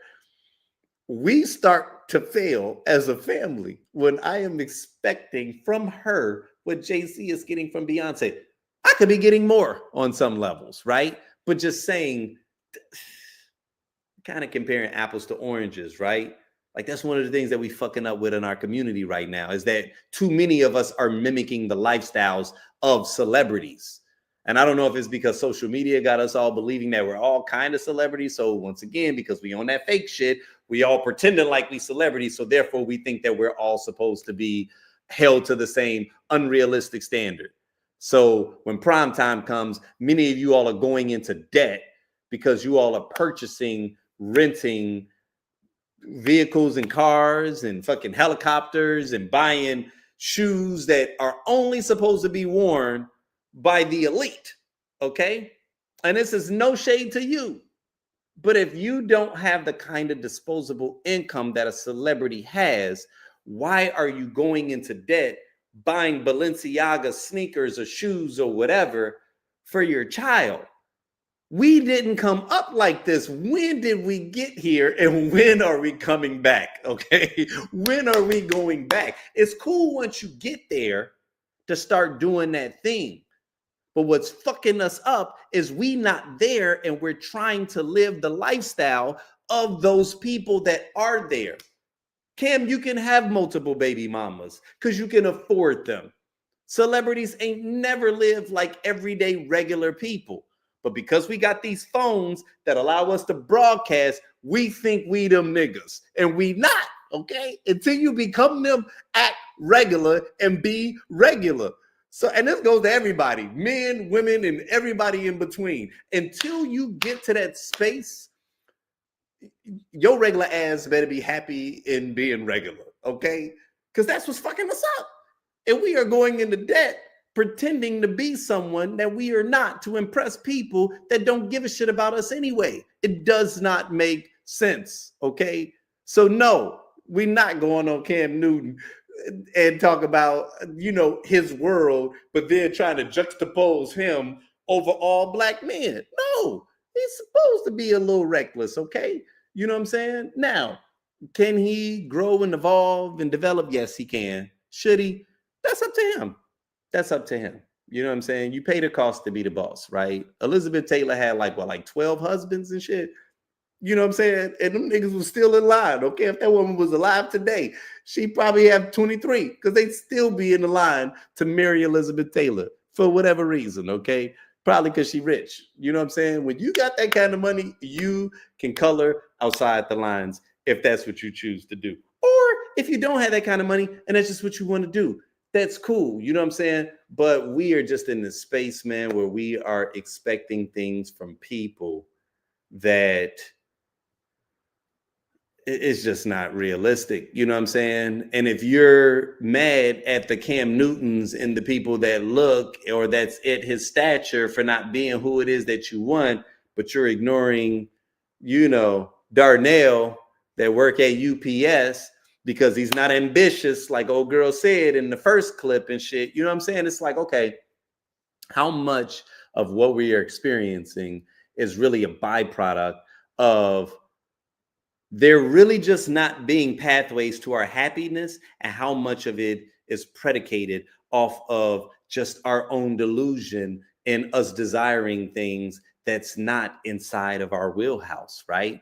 Meanwhile, we're ignoring all of these potential real opportunities that exist around us. Men, hey, talking to y'all niggas too. This ain't just for women, right? We all are getting into this space where we are expecting real people to operate like avatars on social media, right? And we've all been grifting for a long ass time, but we are about to get to a space where AI is about to be better at it. So now we're about to be competing with real fake shit, okay? Like real people were being fake and we were competing with the real people that were being fake. And now we got AI that's about to replace the real people. So now we are going to be living our lives based off of zeros and ones. It's going to be data. And we are going to be modeling ourselves off of virtual characters. Let that shit sink the fuck in. It is time to wake up and let all of this bullshit go. Stop caring about what people think. You know what I'm saying? Stop trying to live your life based off of advice that you're getting from someone who is in no better of a situation than you are. Maybe they got some more money, but everybody's fucking grifting nowadays. Everybody's grifting. And it's so annoying. It is so incredibly annoying, right? And so when you realize that everybody's selling, it's almost like, all right, I'm tired of buying, right? Dead ass. Now, we're going to go ahead, man, and we're going to, oh shit, I had some comments, man, and I have been, you know what I'm saying? Okay, man. My man Richard is, you know what I'm saying, wanted to live that fake life. Now it's us versus real life, man. Real talk, bro. Real talk. It is that is the space that we are in, man. And it's like, if we aren't careful, see, it made sense when we thought that we really were competing against the Joneses. Remember when our people used to say that, right? Oh, they trying to be like the Joneses. Well, what happens when the Joneses ain't even real? But they are fucking cartoon characters, right? If there was ever a time to like tap out, this is the time to tap out. Because if you don't tap out now, you are really going to be mimicking make-believe. All right. This is where we're going to end at. I had more, but I'm looking at it, man. I've been going a little bit longer than what I want. I'm going to end on a note that I thought was personally hilarious. So, Twitter on some instances can be a cesspool. On other instances, they can still be a bastion of just some hilarity. This comes from an old tweet. I just happened to see this the other day, and I thought it was hilarious. So what it said was the initial tweet. What's the smallest reason you dubbed a man? I'll go first. He ordered a small beverage. So I'm gonna just read the responses, okay? Here was the first one. He didn't believe in dish rags or sponges.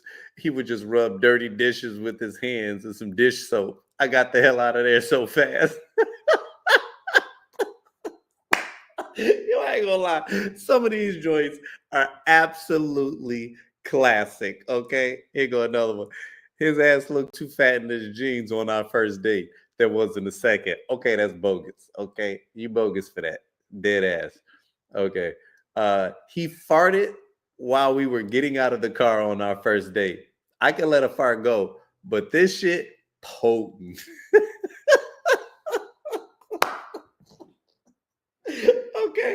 Okay. Now here's the deal.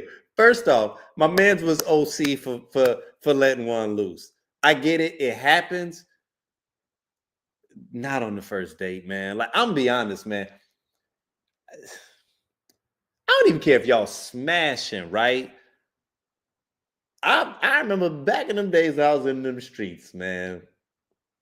And sometimes my stomach can be sensitive depending upon whatever. I ain't shitting at her crib unless it was an absolute emergency. But damn show, man, I got to be about 5'10". We got to be almost in a whole ass relationship.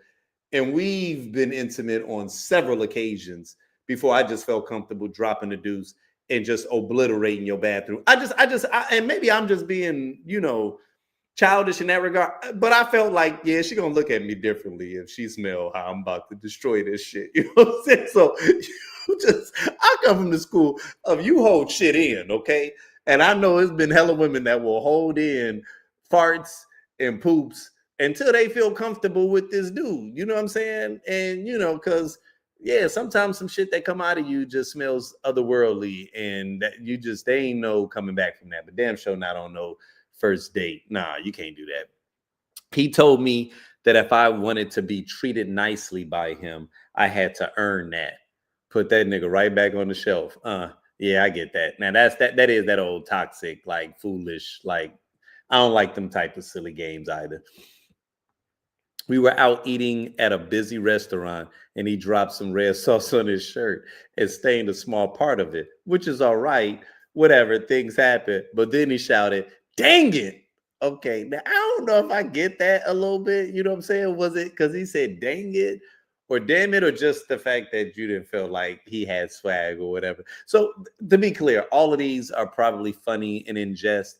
I feel like people curve people when they already wasn't feeling them to begin with, right? So that was probably a lot of these was probably women that gave the corny guy a chance. And was just extra picky, wasn't willing to let who he was, kind of whisk over them. And I think that's why like work relationships be so powerful, right? Because you're forced to be around this person long enough to allow those other qualities to rise. So then you kind of step outside of the superficial space, right? So now I don't care about the corniness. Now it's just, he's a nerd. He likes Star Wars or whatever. But girl, he got swag and shit. That's because you're working with him, right? Like you seen him every day. He said some shit in a meeting one time and sounded hella woke. And he checked Jeremy when he tried to come at you in the meeting. And now all of a sudden the nigga sexy, right? And you didn't think he was sexy before. We don't get that when we be on some, dating, whatever. But I get it. He pronounced the L in salmon while ordering at dinner. See, y'all just getting petty, man. That ain't that bad. You know what I'm saying? He knew to order it. Ass was fatter than mine. Okay, so clearly women don't like men that got ass like women, huh? Okay, gotcha. Duly noted. He made me watch a battle rap on an iPad and a rat ran by. Okay, all right, that's fair. Because I'm going to be honest with you. Yeah, that shit's like an addiction, okay? That shit is like a multi-level marketing thing. There ain't no way he just gonna show you one battle rap on an iPad. That shit's going to be a hallmark in you all's relationship. And he probably one of them type of niggas that can like quasi freestyle, but he ain't really nice like that. But every once in a while, he try to go in for some and shit. You know what I'm saying? While he in the car and shit. Like, and don't don't fuck around and take edibles and smoke together, then that's when he always decide to get creative. And it's gonna take one time for him to be whack as hell and for you to not be in the mood. And all of a sudden, man, that shit's just going you're gonna be faded with that. So no, you don't want to do that. Okay, spell celery as Selori. Okay, that's funny. He hatfished me and had an ashy head under that fucking hat. Okay, now I'm be honest. That one kind of hit home a little bit. You know what I'm saying? Because, and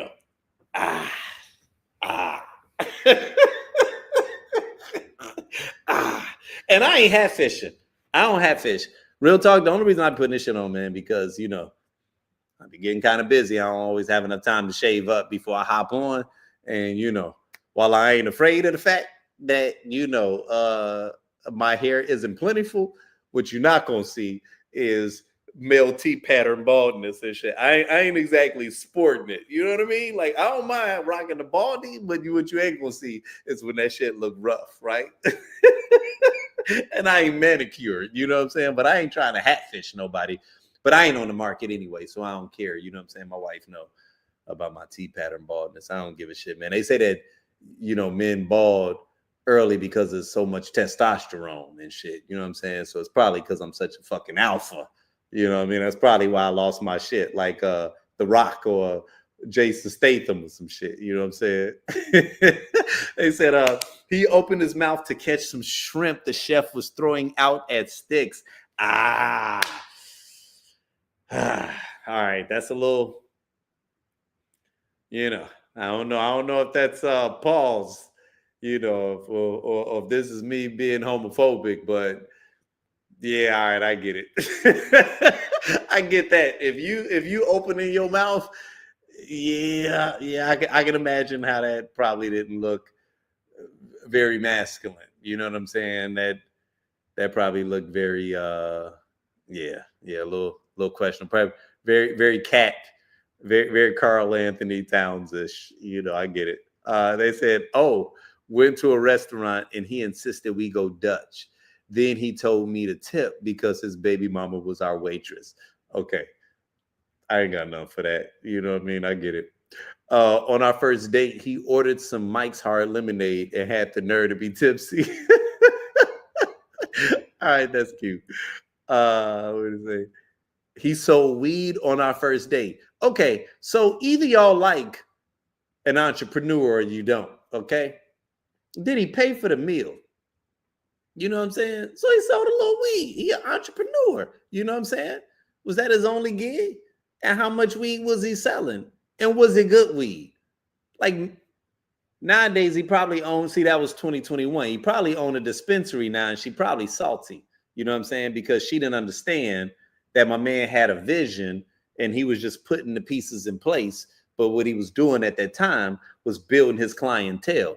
So poot on you for not understanding that you was with an industrious, entrepreneurial man. I saw him flick a booger on the floor of my fucking car. Like, get your disgusting ass out my shit. All right, I ain't gonna lie. That was peak disgusting. That was not just diabolical. That was disrespectful. That was, ma'am, you deserve compensation, okay, for that right there, like dead ass. Matter of fact, you need to go ahead and drop his name in the chat so that no other woman got to deal with old booger flicking ass nigga. Are you serious? Oh my God. Niggas is out here flicking boogers. Women, listen, sometimes y'all be on bullshit. Sometimes y'all be extra picky, but it be a lot of times, man, y'all be dead ass, man. And when I be hearing these situations, I just be like, man, I apologize on behalf, because flicking a booger in a woman's car, are you serious? You already know what type of dude that is, man. He the type to go down on you and all you hear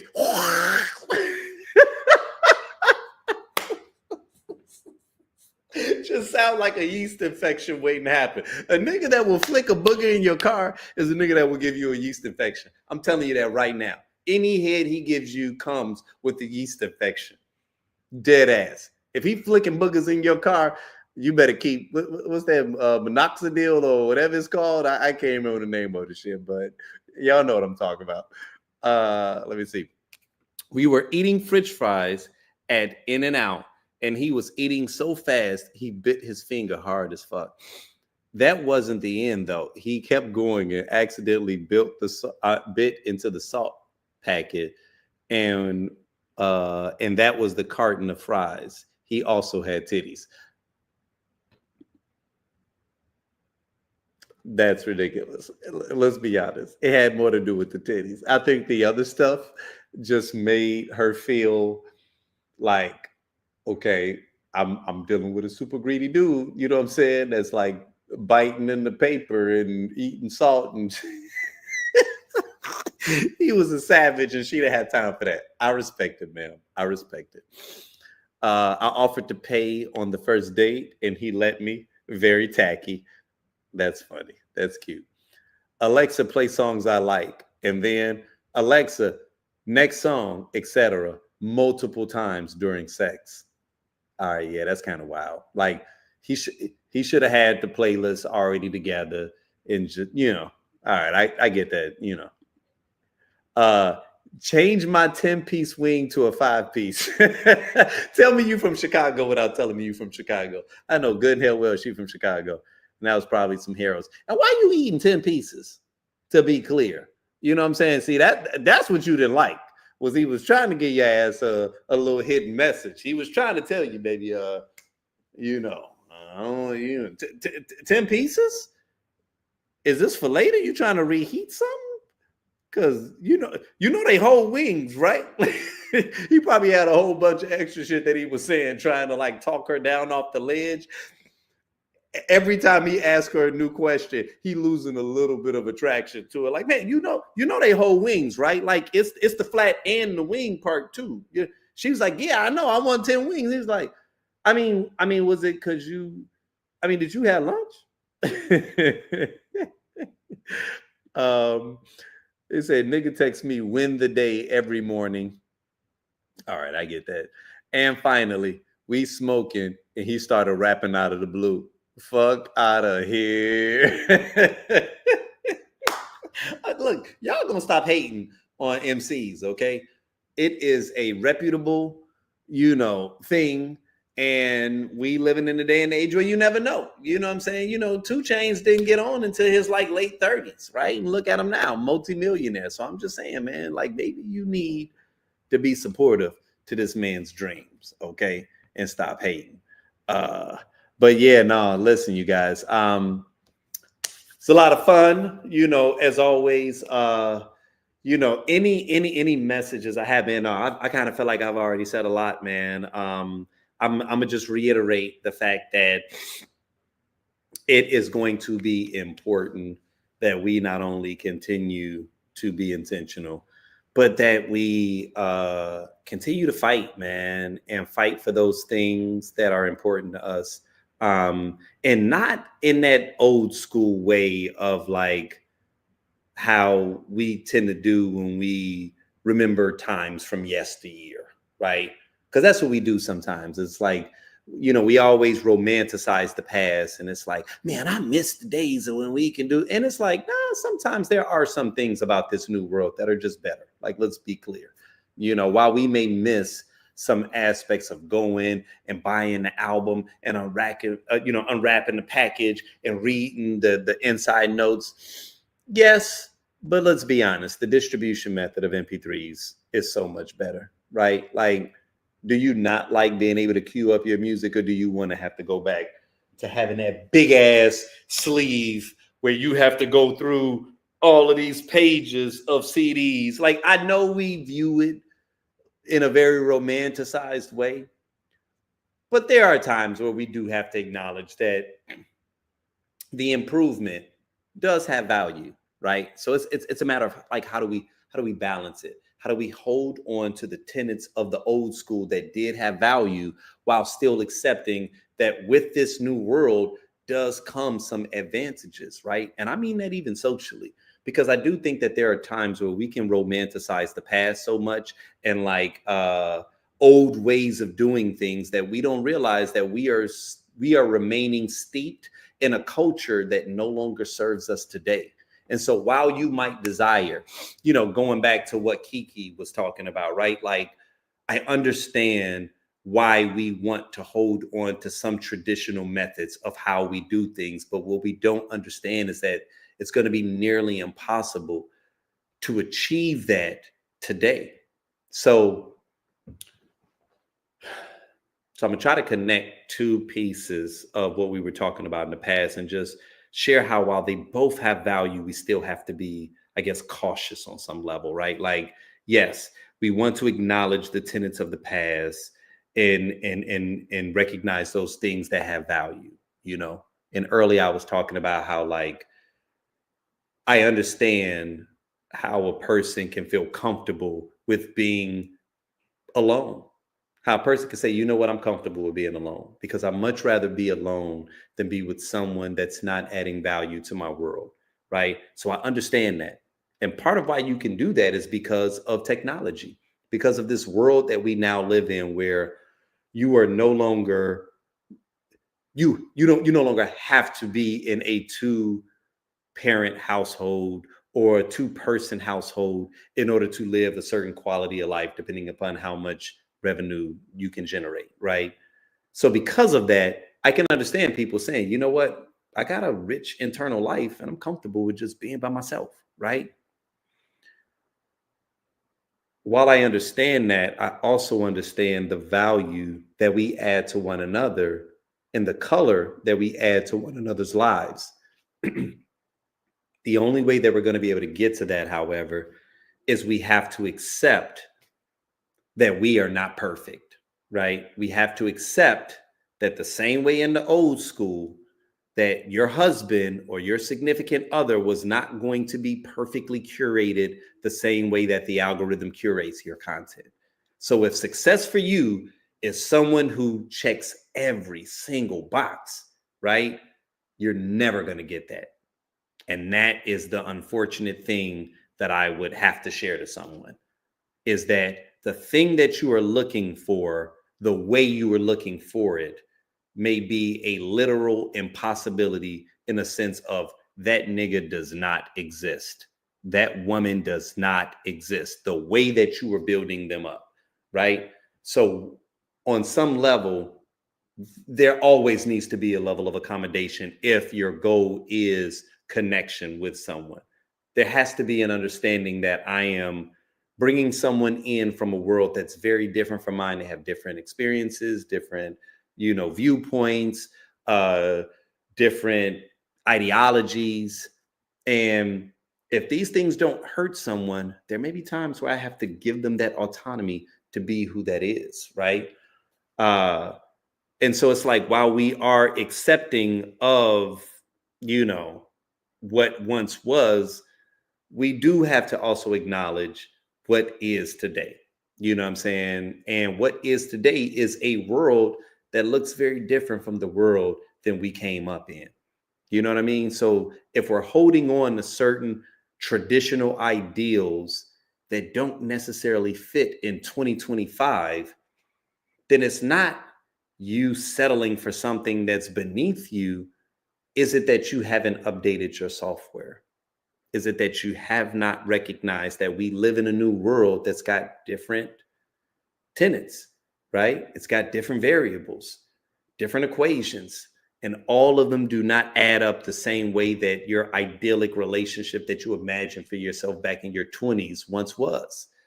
We're in a different world now. That person doesn't exist. You aren't even the person that you were back in your 20s when you used to dream about a woman that was like that, or dream about a man that was like that, right? So it's like there are times when we have to press the reset button. We have to update our software, and we have to reassess what are those tenets that are important to us today, right? Because as important as ambition was in the early stages, as important as that alignment was in the early stages, that was when we lived life in a different way. Life looked different then. Life looks very different now. So if connection is important to you, then we are going to have to learn how to adjust to this new world if what you want is reality. If what you want is to be cozied and cuddled up to a real life person, and you're not just waiting for Elon to figure out how to put AI into these robots in a way where they can just give you everything that you want, right? Because humans are not ChatGPT. They are not here just to give you back exactly what you desire based off of the prompts that you feed it. Nah, humans is different, man. We're going to challenge you, right? We're going to upset you sometimes. We're going to adjust you, augment you, you know what I'm saying, cause you to deviate from something that you had intended to do. Doesn't mean that it's bad all the time. And I think sometimes, man, we in this space now, man, that the moment that we don't get what it is that we desire, we think that that automatically means that there was something that was wrong. And that's not the case. That's not the case. So, you know, it's just something that I think we just got to be mindful of, right? But you guys, it's been a pleasure. You know, I like I said, I know I was on a 2-week hiatus. I took a trip to Chicago. I was back in my home city. I took my wife and my son. So it was his first time being able to see Chicago. Had a great time. We'll share that experience in the future. But you guys, man, every Tuesday, you know, I'm gonna be a little bit better with the time. You know what I'm saying? I'll be trying to get on by like 8 p.m. PST. But you know, I got a toddler and shit, man. So I'm working on it. But you guys, it's definitely been a pleasure. And you know, like I said, man, be safe. And until the next time.